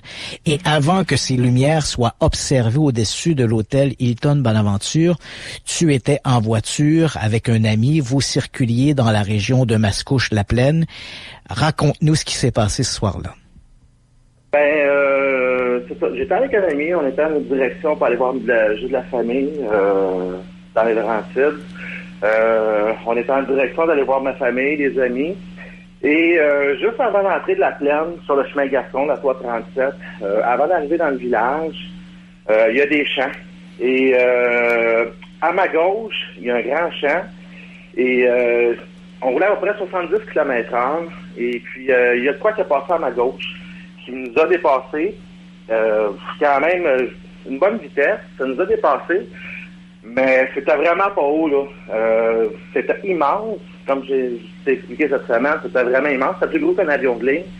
Il y avait un jeu de lumière après ça. C'était vraiment hallucinant, là, comme jeu de lumière. J'avais jamais rien vu de tel. Aucun bruit. Et quand ça s'est arrivé au-dessus du village, ça a pris de l'altitude parce que c'était vraiment bas. Je pourrais pas dire à peu près la hauteur, là, mais c'était peut-être une 30-40 pieds dans les airs, là. Ça l'a viré, ça a pogné de l'altitude, ça a viré. Et l'accélération de cet objet-là, j'ai jamais rien vu de tel dans ma vie, là. Pourtant, j'ai voyagé beaucoup en avion. J'ai jamais rien vu de tel. Ça l'a accéléré, ça a disparu. Nous, c'est sûr là, que le phénomène, ça a duré quoi? Peut-être une dizaine de secondes, je pourrais dire, là. Mais ça a pris une direction, je pourrais dire nord-est. Mais comme je te mentionnais cette semaine, c'est avant le phénomène de la place Bonaventure. C'était peut-être aux alentours de 19h quand on a été témoin de ça. Et je sais que il y avait d'autres voitures aussi là, sur la route. Là. J'étais suivi par une voiture. Fait qu'on n'est pas les deux seuls à avoir été témoins de ça. C'est sûr que, écoute, Point de vue, quand ça s'est passé, moi et mon ami, on s'est regardé, on dit, écoute, quand c'est début vingtaine, on est mieux de... La seule chose qu'on a eu à dire, c'est, écoute, on est mieux pas parler de ça parce que personne va nous croire. Je sais que ça fait des années, mais aujourd'hui, avec le temps, on a acquis de la maturité, on pourrait dire. Fait que, moi, on n'a pas parlé vraiment, parce que c'est sûr que, oui, un petit peu dans l'entourage, on a eu comme réponse, un petit peu que c'est un petit peu hors de l'ordinaire, là. C'est pas tout le monde qui est prêt à entendre parler de ça, ces choses-là. Et 2 jours après, moi, c'est là que je l'ai vu, dans le Journal de Montréal. Fait que je savais pas au courant que c'était au-dessus de la place Bonaventure. Je l'ai appris 2 jours après, moi, quand ça passait dans le Journal de Montréal. OK. Fait que c'est sûr que, écoute, les émotions sont au maximum, mettons. Ouais. Ben écoute, Éric, je sais que c'est pas la première fois qu'on parle de cette histoire-là ensemble, et je vais encore te répéter la même question parce que bon, c'est un peu le talon d'Achille lorsque l'on parle des observations d'OVNI. Est-ce que tu demeures encore persuadé que cet événement-là s'est produit le 7 novembre 1990? Absolument, absolument. Je changerai pas. Comme je te dis, on s'est parlé cette semaine. Je ne changerai jamais ma version des faits. J'ai été témoin de quelque chose. Écoute, ce début vingtaine. On a des gens qui ont émis des témoignages. Ça fait peut-être une vingtaine de minutes, là, j'étais avec toi, là, que j'écoute le reportage. Je suis pas au courant de tout. J'ai téléchargé cette semaine, c'est hier, là. J'ai été voir un petit peu le rapport, là, qu'est-ce qu'on s'était parlé. Et je tiens à dire que les dessins qui ont été faits, les croquis, sont corrects. Ça, je peux te dire, ils sont vraiment corrects. J'ai fait le saut moi-même en les voyant. Ça vient encore plus mettre la vérité là, sur qu'est-ce que je te dis, ça vient encore plus mettre un poids là-dessus. Tu sais, on a des témoignages de gens que tu me mentionnais du contact de la GRC, on a des pilotes de ligne de la police de Montréal qui ont été témoins de ça, on a de la misère à les croire. Fait que, tu sais, quand t'as début vingtaine, comme je te disais, qu'est-ce que 2 témoignages de 2 jeunes de 20 ans auraient pu venir peser dans la balance? Fait que, on a décidé, nous autres, de garder ça pour nous. Mais aujourd'hui, je pense qu'on est prêt à en parler. Mon ami veut pas en parler. Moi, je suis prêt. Fait que je veux juste dire aux gens qui ont vu ce phénomène-là, gardez donc votre opinion. Moi, je pense que oui, il y avait vraiment un objet là-dessus. Comme je te disais cette semaine, j'ai une carrière dans le domaine du métal. Puis oui, il y avait une structure alentour de ça, cet objet-là. Fait que moi, je l'ai vu de près. Fait qu'il n'y avait pas de phénomène météorologique, il n'y avait pas de glaçon là, à hauteur, je l'ai vu, là. C'était très dégagé. Fait que moi, je vais tenir ma version des faits, c'est sûr et certain qu'il n'y a pas personne qui va pouvoir me faire changer d'idée là-dessus. Ça, c'est sûr et certain. Ben écoute, Éric, merci beaucoup de nous avoir livré ce témoignage-là. Et c'est en fait, ça ajoute, c'est un témoignage de plus qui vient s'ajouter sur cette journée extraordinaire du 7 novembre 1990. Encore une fois, merci beaucoup de t'avoir confié à notre antenne. Ben, merci, Christian. OK. Merci beaucoup. Bye-bye. C'est toujours impressionnant d'entendre ce type de témoignage-là, puis je comprends à quel point des fois les gens peuvent être sensibles, parce que quand on est persuadé d'avoir vu quelque chose, et là t'as des gens qui sont autour qui essayent d'expliquer qu'est-ce que c'était exactement, mais qui étaient pas sur place, des fois tu dois te dire écoute, c'est une injustice là, parce que moi je sais ce que j'ai vu. Ouais, c'est ça. Dans le cas de l'observation du 7 novembre 1990, en fait, des événements de ce soir-là, c'est qu'on a beaucoup de témoignages. Certains sont assez différents les uns des autres. Certains parlent de phénomènes qui ressemblaient à une aurore boréale. D'autres parlent, comme on vient d'entendre, Éric, parlent d'un objet qui semble être structuré avec une espèce de mécanisme ou d'artifice de lumière sur l'objet en question. Le problème, et c'est ce qu'il faut éviter, chaque observation doit être analysée indépendamment les unes des autres. Il est possible que dans le lot, des gens aient réellement observé un phénomène exotique. Dans d'autres cas, ils ont pu être confondus par d'autres éléments d'ordre atmosphérique, astronomique, peu importe, un objet, un avion, un hélicoptère. C'est sûr que dans la foulée de ces événements-là, comme pendant des jours on en a parlé, il est possible que des gens disent « Ah oui, j'ai vu une lumière ce soir-là ». Ils vont l'associer à l'OVNI de la place Bonaventure, alors que c'était autre chose. Donc, il faut être très, très prudent. Oui. Et lorsque l'on cherche à essayer de trouver une explication, évidemment, on doit regarder des hypothèses, se sont, et je le mentionne bien, ce sont des hypothèses. Une hypothèse, c'est une idée, c'est une pensée de discussion. Et dans cette foulée-là, je l'ai mentionné en début d'émission, on a eu droit à peu près à toutes les sornettes possibles, l'aurore boréale, les reflets sur les nuages, etc. Ce qui ne correspondait pas à ce que les gens avaient observé. Ça ne correspondait pas non plus aux photographies, à la photographie prise par Marcel Laroche. Néanmoins, il y a 2 ans, des gens ont attiré mon attention, en fait, sur une hypothèse qui avait été émise par des chercheurs européens sur le fait que les conditions climatiques ce soir-là, on est au mois de novembre, on a une température qui est près du point de congélation au sol, mais en altitude, la température chute rapidement. Et il existe un phénomène atmosphérique excessivement rare qu'on appelle des piliers lumineux zénithaux. Et ce mécanisme-là peut rendre compte de certaines observations, je le répète, de certaines observations rapportées ce soir-là. Et l'une des personnes qui a bien établi, qui a bien documenté ce phénomène-là, est un chercheur français, en fait, qui habite dans la région de Marseille, Robert Alessandri, qui a publié sur une page web une documentation excessivement exhaustive sur l'OVNI de la place Bonaventure. Je vais mettre le lien sur le site de Radio X. Et donc, l'hypothèse que développe Robert Alessandri, c'est que le phénomène observé par des gens qui se trouvaient à l'hôtel Hilton Bonaventure était plutôt un phénomène de réflexion sur des cristaux de glace qui se trouvaient beaucoup plus bas en réalité que ce que les gens croyaient observer, parce qu'ils voyaient les nuages, ils avaient l'impression que le phénomène était dans les nuages, alors que le phénomène était peut-être beaucoup plus bas. Encore une fois, c'est une hypothèse ici que nous propose Robert Alessandri. Je lui ai parlé un peu plus tôt cette semaine et voici l'intégrale de notre conversation. Robert Alessandri, nous allons parler aujourd'hui de l'affaire de l'OVNI de Montréal, sur lequel vous vous êtes prononcé de manière très explicite sur votre site web. Et vous arrivez avec une possible explication à ce mystérieux phénomène qui, jusqu'à maintenant, a tenu le haut du pavé pour une interprétation à caractère un peu exotique ici au Québec. Et je ne vous cacherai pas que remettre en question justement cette nature exotique du phénomène de l'OVNI de Montréal, c'est un peu commettre un crime de lèse-majesté. Alors je vous laisse avec l'odieux de la chose. Alors, quelle est votre proposition par rapport à ce phénomène mystérieux? Alors, ma proposition, je dois dire, c'est pas moi qui ai passé le premier, hein, c'est un Belge, Wim van Utrecht, qui a un site qui s'appelle Celestia. Et ensuite, il n'a pas trop approfondi, en fait. Donc, l'idée qui lui est venue, d'ailleurs, c'est d'ailleurs à la suite de votre reportage sur Canal D, en fait. C'est quelque chose à laquelle personne n'avait pensé. C'est simplement, il a vu, quand vous partez survoler Montréal de nuit en hélicoptère, en fait, on voit le toit de l'hôtel. Sur le toit, on voit qu'il y a une piscine éclairée, il y a 6 spots qui éclairent, qui forment à peu près un demi-cercle. Et il s'est dit, mais c'est pratiquement la configuration des lumières qu'on a sur la fameuse photo de ce phénomène. Et c'est ça qu'il a mis sur la piste, justement, des piliers de lumière, hein, donc, et surtout des piliers de lumière zénithaux qui sont dus, en fait, à la réflexion de lumière sur des cristaux de glace dans certaines conditions météo assez rares.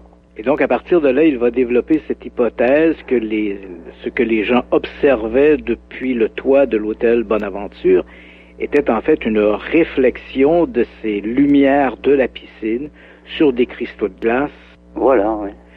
Évidemment, vous comprendrez qu'il y a toutes sortes d'objections. La première étant, faut d'abord se rappeler que les lumières de la piscine sont des lumières qui sont tournées vers l'intérieur de la piscine et ne sont pas directement orientées vers le ciel.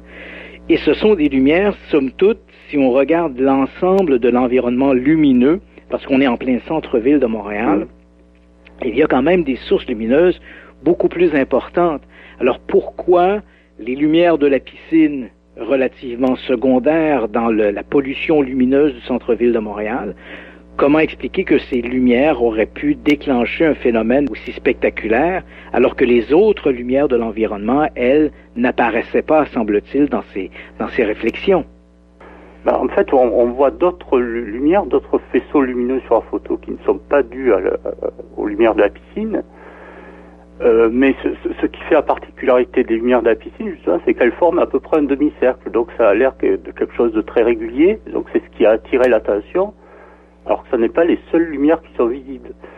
Et d'autre part, du fait justement qu'elles sont très proches des témoins, en fait, elles se retrouvent, comme c'est un phénomène de réflexion, en fait, elles se retrouvent sur une petite surface dans le ciel, en fait, et c'est un peu ce qui attire l'attention. En fait, il y a deux sortes de piliers de lumière, en fait. C'est ceux qui sont vus près de l'horizon, qui sont simplement comme des piliers justement lumineux verticaux près de l'horizon. Et puis il y a les piliers de lumière zénithaux. Ça se voit vraiment au zénith. C'est quand on est très proche des lumières responsables, en fait.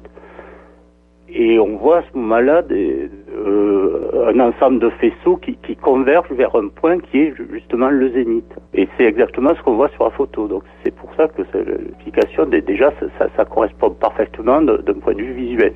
Mais ces cristaux de glace, est-ce qu'ils... on sait que ce soir-là, parce qu'on va essayer d'aborder, on va essayer de décanter plusieurs éléments pour essayer de dégager un consensus, mais on sait que ce soir-là, sur Montréal, il y avait un important couvert nuageux.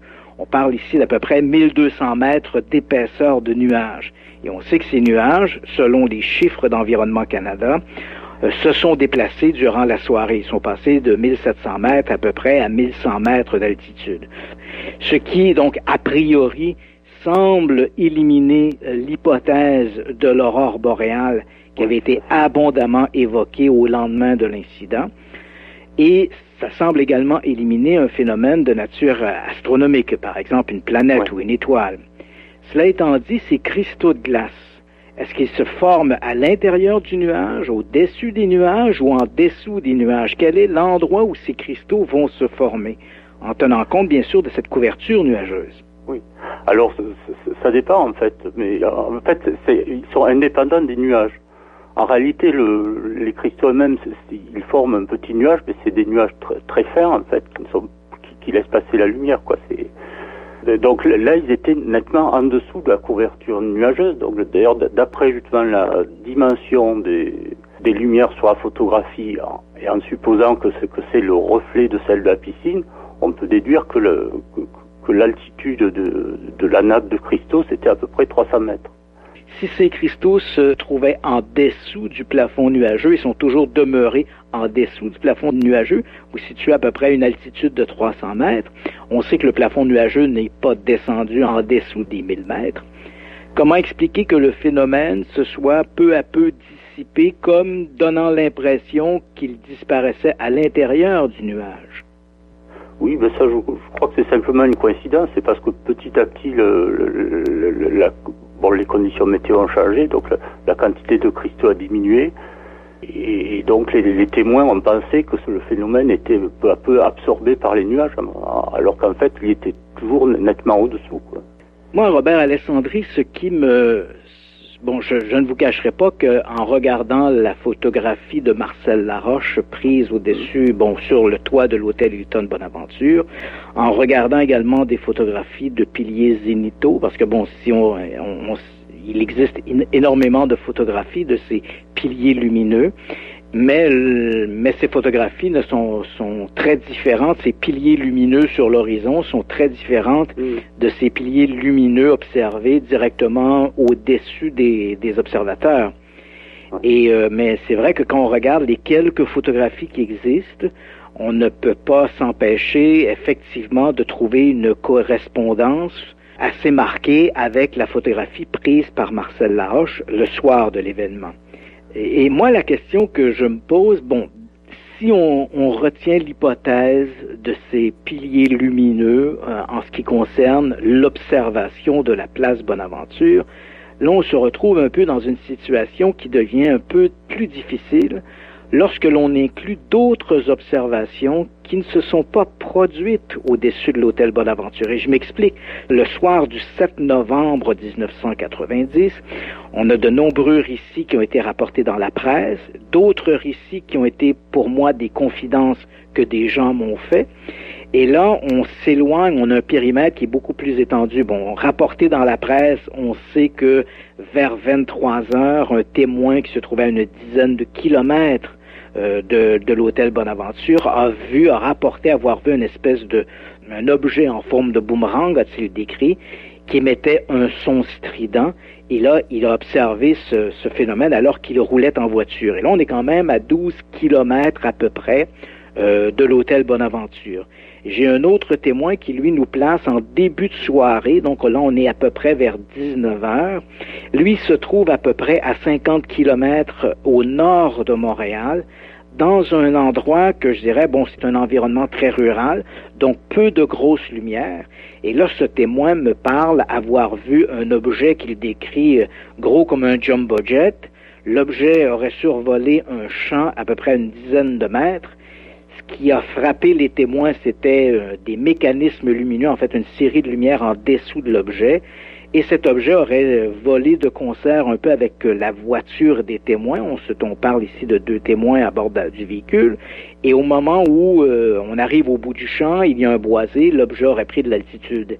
Et ça, c'était à peu près une quinzaine de minutes peut-être avant la présence ou avant que les lumières soient observées au-dessus de l'hôtel Hilton Bonaventure. Et là où je veux en venir, c'est on se trouve un peu dans une situation difficile parce qu'on se dit, d'accord, si le phénomène observé au-dessus de l'hôtel Bonaventure était un phénomène de piliers lumineux, est-ce que je me trouve pas dans une situation difficile en disant, je ne tiendrai pas compte des autres observations d'OVNI parce qu'elles ne correspondent pas à cette explication, donc là, dans lequel cas, je me retrouve dans un billet de confirmation, et si je tiens compte des autres observations, je risque également de me trouver dans la situation où je vais prendre des événements disparates qui n'ont peut-être pas de lien entre eux et pour lesquels je vais essayer de trouver une explication générale. Oui, en fait, ce qu'il faut voir, c'est que le phénomène n'était certainement pas limité à l'hôtel Bonaventure, hein, puisque c'est dû donc à une couche de cristaux de glace. Il n'y a pas de raison qu'il se forme juste au-dessus de l'hôtel et qu'il reste uniquement au-dessus de l'hôtel pendant 3 heures. Donc il va y avoir une couche de cristaux qui s'est amenée sur tout Montréal et peut-être au-delà. Ça crée des piliers lumineux dans diverses circonstances, quoi. Notamment, le témoin Pierre Comartin, là, qui était justement à 12 kilomètres, lui, il a vu quelque chose, mais qui était juste au-dessus du stade olympique. Et le stade olympique, c'est aussi une source de lumière extrêmement importante, quoi. Donc, comme par hasard, c'était au-dessus de ces lumières du stade olympique. Il y a aussi, Guénette, justement, un des co-auteurs du rapport, qui lui était à 1 kilomètre de l'hôtel et qui a vu aussi quelque chose au zénith. Et il dit qu'il était à côté d'une place où il y avait un exercice d'alerte incendie qui regroupait des camions de pompiers, de police et tout. Donc il y avait aussi une source de lumière très forte juste à côté de lui. Je pense pas que ce soit des coïncidences. Alors après, il faut voir s'il y a des témoignages qui vraiment ne peuvent pas évoquer des piliers lumineux, que ce soit au zénith ou à l'horizon.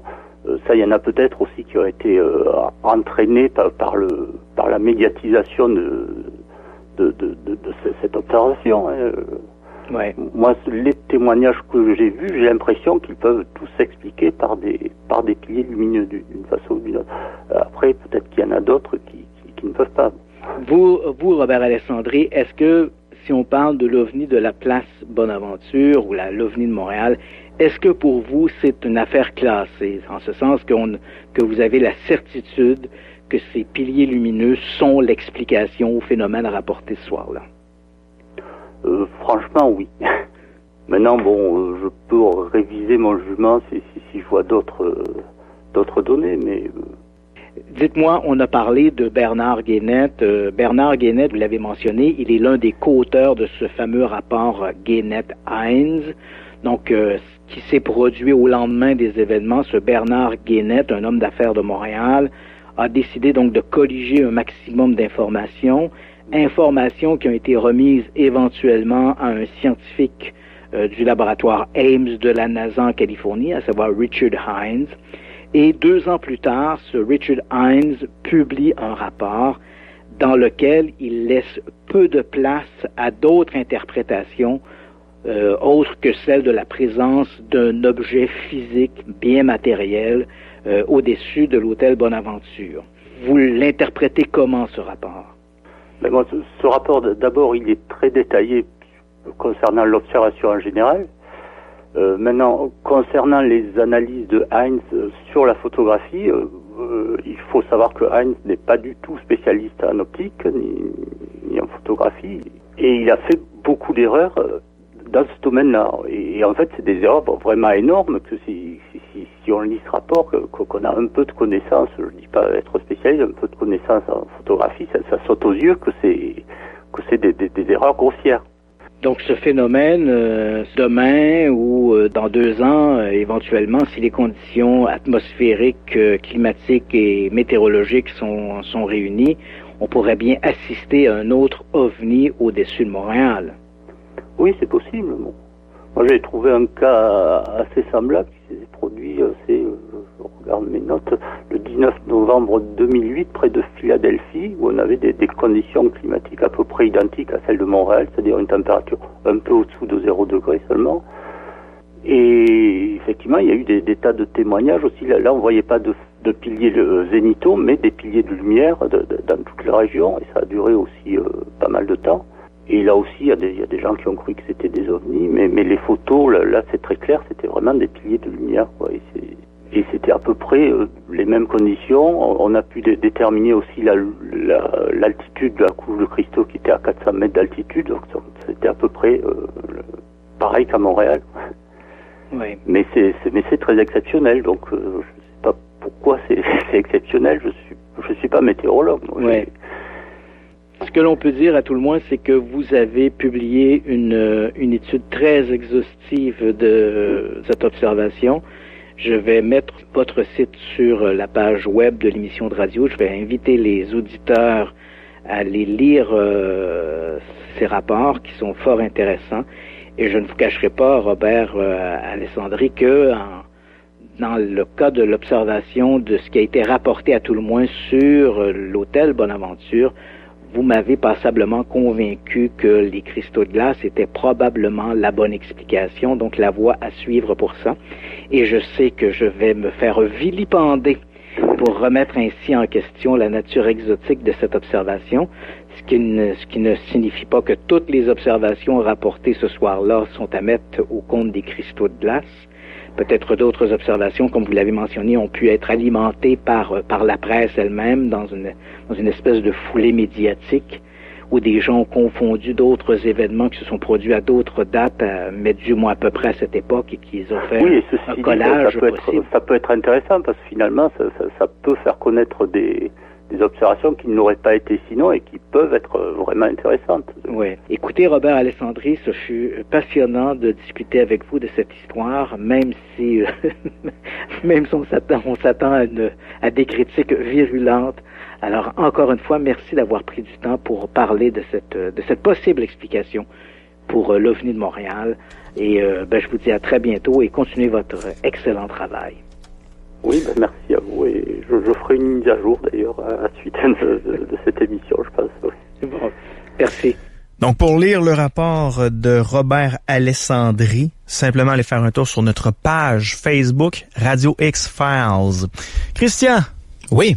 Tu m'as pitché une chaudière d'eau d'en face, là. Ouais, j'essaie, Ouais. Et je pense que, mais en fait, on mentionne bien, c'est une hypothèse. Ce qui est malheureux, c'est que au moment où les événements se sont produits, donc en novembre 1990, les gens qui auraient peut-être pu jeter une lumière intéressante sur cette histoire-là, c'est-à-dire les astronomes, les astrophysiciens, les météorologues, tous ces gens-là se sont donné le mot pour dire n'importe quelle bêtise, sans essayer de comprendre qu'est-ce qui s'est réellement produit.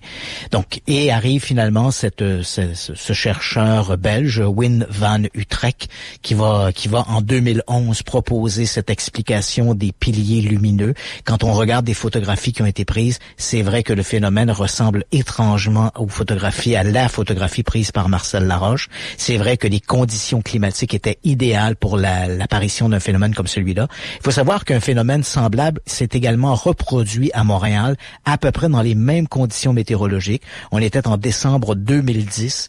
Des gens ont rapporté un phénomène lumineux très vraisemblable au-dessus du casino de Montréal. Mais à cause justement des lumières nombreuses sur le casino et autour du casino, les gens qui sortaient de l'établissement, même s'ils n'ont pas compris quel était le mécanisme, ils ont rapidement associé ces lumières-là aux lumières du casino. Tu comprends? Ils sortent, ils voient ces lumières dans le ciel, se disent, je sais pas pourquoi, mais il y a comme un lien entre le casino et ces lumières-là. Il y avait une tour, une grue qui était là pour des rénovations et ils ont fait l'association. Et c'est pour ça, malgré que des gens ont contacté des organisations ufologiques locales pour raconter qu'ils avaient vu un ovni, mais dans l'ensemble, on peut dire que les gens qui quittaient le casino, qui ont vu le phénomène, l'ont rapidement associé au casino. Mais c'était en réalité exactement un phénomène de pilier lumineux qui s'est produit dans les mêmes conditions météorologiques que les conditions qui régnaient le soir du 7 novembre 90. À la différence, c'est que dans le cas de l'OVNI de la place Bonaventure, parmi les témoins, il y avait des policiers et des agents de la GRC, ce qui bien sûr ajoute à la crédibilité des témoignages. Et qui plus est, lorsque les gens étaient sur l'hôtel Hilton Bonaventure, ils ne voyaient pas quelle pouvait être la source lumineuse, en tenant compte bien sûr qu'il pouvait s'agir de piliers lumineux, là, si on favorise cette hypothèse-là. Les gens qui étaient sur place n'ont jamais pensé que les lumières de la piscine pouvaient être la source des lumières qu'on voyait dans le ciel. Donc, comme on n'avait pas cette source-là a priori, bien sûr, on s'est mis à imaginer quelque chose d'exotique. Et là, je dis imaginer dans la mesure où on favorise l'hypothèse des piliers lumineux. Ça pourrait expliquer ce qui s'est produit. Il y a une chose qu'on doit retenir, Yannick. On n'aura probablement pas la solution complète à tout ce qui a été rapporté ce soir-là. On a parlé du témoignage d'Éric Bernatchez qui parlait de cet objet au-dessus d'un champ. On a parlé de l'observation de Pierre Comartin qui circulait dans la région du Stade olympique, qui a vu quelque chose. Au début, lorsqu'il dit l'objet bougeait, oui, c'est vrai, mais lui aussi bougeait dans sa voiture. Mais pourtant, à un moment donné, il s'est arrêté à observer le phénomène alors que lui ne bougeait plus et il est persuadé que le phénomène se déplaçait. Ce qui semble exclure a priori l'hypothèse à ce moment-là pour cette observation-là très précise, semble exclure la possibilité de piliers lumineux. Mais bon, il faut quand même essayer de retenir que il y a un principe en science qu'on appelle le rasoir d'Occam, donc la solution la plus simple est souvent la meilleure. Et c'est vrai que les conditions, et comme le phénomène s'est reproduit à Montréal en 2010, à peu près dans des conditions identiques, je pense qu'on ne peut pas écarter d'emblée l'hypothèse qu'il pourrait s'agir de piliers lumineux, à tout le moins dans ce qui a été observé au-dessus de l'hôtel Hilton Bonaventure. Pour les autres observations rapportées à peu près à la même époque ou le même soir, là, je pense qu'il faut les prendre une à une.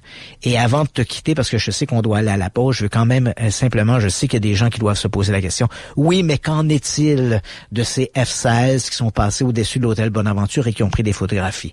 Il faut quand même mentionner que moi, toutes les démarches que j'ai fait dans le but de confirmer cet événement-là n'ont jamais abouti.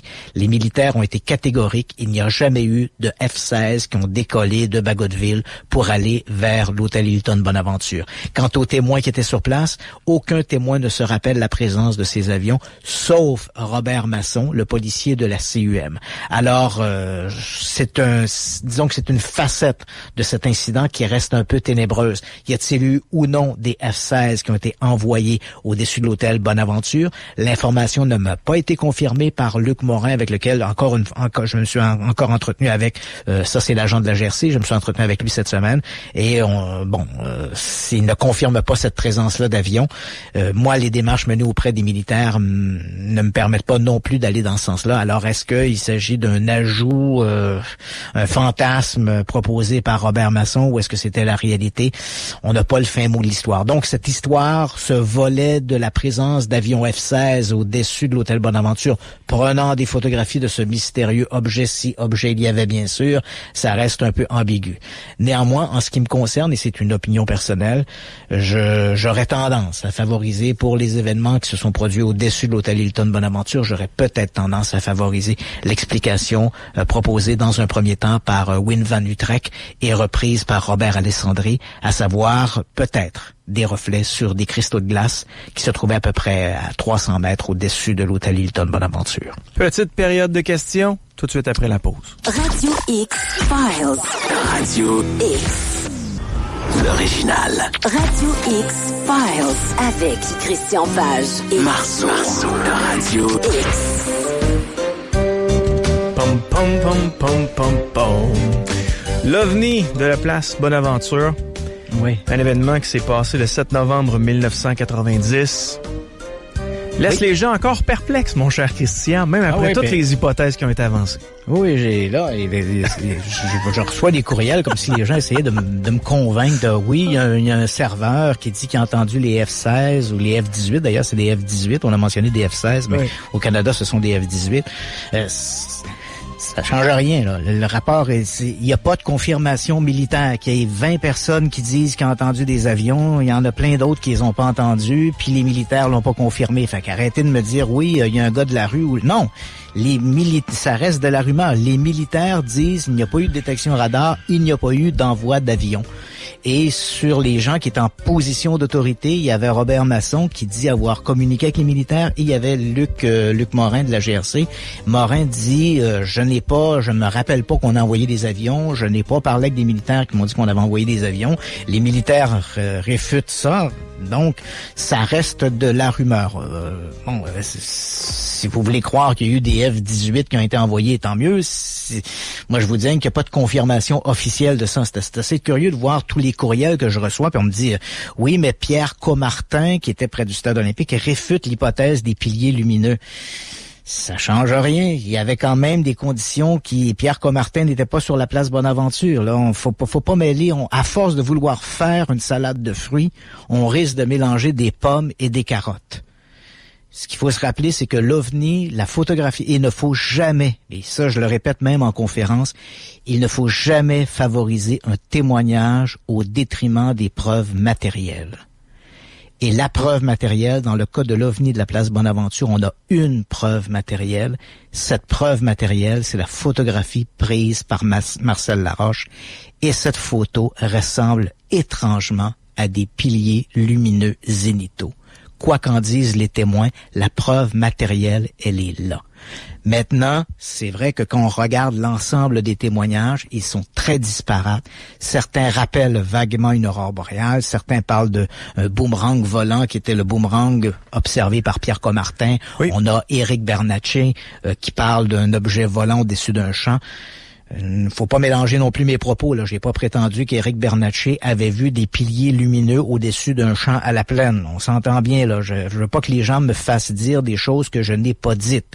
Je parle essentiellement de la photographie prise par Marcel Laroche. Quand on la regarde et qu'on regarde les lumières environnantes, qu'on regarde les lumières de la piscine qui est située sur le toit de l'hôtel Hilton Bonaventure, c'est vrai qu'on a un faisceau d'éléments qui nous amènent à se dire « et si c'était ça l'explication dans ce cas-là très précis ». Pour les autres observations rapportées ce soir-là ou dans d'autres régions, à peu près à la même époque ou durant cette soirée-là, il faut les prendre une à une, essayer de les décanter, là. Donc, et c'est inutile d'essayer de m'écrire pour essayer de me convaincre. J'ai pas de position. Je sais pas si c'est que des piliers lumineux. Est-ce qu'on a été visité par des extraterrestres, des petits hommes verts, des lutins, des farfadets, des licornes? C'est pas ça le débat. Le débat, c'est qu'on a une série d'observations étranges qui s'est produite le 7 novembre 1990, parmi lesquelles on a des témoins très crédibles. Certains ont la conviction qu'il s'agissait d'un objet matériel. C'est sûr qu'après 28 ans, les témoignages se colorent, les témoignages varient les uns les autres, et on ajoute des éléments qui étaient peut-être pas là forcément dans les témoignages originaux. Et c'est vrai, et je le répète, on a assisté, dans le cas de l'OVNI de la place Bonaventure, à une désastreuse démonstration d'autorité avec des astronomes, des physiciens, des météorologues qui auraient pu, s'ils avaient eu la curiosité d'essayer de regarder quelles étaient les conditions, qui auraient pu nous proposer quelque chose de plus intelligent plutôt que de nous faire un peu cette présentation de chiens savants qui nous racontaient n'importe quoi. Malheureusement, il faut attendre littéralement, parce que la proposition de Wim van Utrecht concernant les piliers lumineux arrive en 2011. Donc quand même en 2011, on est 21 ans après l'événement de la place Bonaventure. Donc difficile de refaire une modélisation de ce qu'il y avait exactement ce soir-là. Mais il faut quand même retenir qu'en 2010, un phénomène très semblable s'est produit au-dessus du Casino de Montréal. Et là encore, il suffit, là, les gens ont simplement tapé dans leur moteur de recherche OVNI Casino de Montréal, et vous allez voir ce phénomène qui est assez, parce qu'il y a plusieurs photos qui ont été prises. Les photographies sont assez spectaculaires, et on voit là un phénomène qui ressemble étrangement à celui qui avait été photographié par Marcel Laroche. C'est une hypothèse, hein, on insiste là-dessus, c'est pas l'explication, on n'est pas en train de mettre au panier tout ce qui a été proposé, tout ce qui est observé, tous les témoignages. On dit que c'est une hypothèse, et c'est à partir d'une hypothèse qu'on peut avancer. Mais c'est sûr que s'il y a des gens qui nous écoutent, qui eux veulent absolument se cantonner en disant c'est des extraterrestres qui nous ont rendu visite, ben il n'y a pas place à la discussion. Merci, bonsoir, puis on va parler du Canadien de Montréal. Christian, je dois t'arrêter malheureusement, mais on invite les gens à aller sur ta page personnelle à toi, donc christianpage.ca, pour la conférence que tu vas faire le 17 novembre. Donc ça s'en vient, les dossiers de la NASA. C'est bien ça? Absolument, absolument. Donc, on prend l'ensemble des observations d'OVNI que l'on associe à des missions spatiales et on essaie de décanter tout ça. On vous souhaite de passer une belle fin de semaine, puis on se rejoint vendredi prochain, mon ami. Absolument. Bye bye. Bye bye. Radio X Files.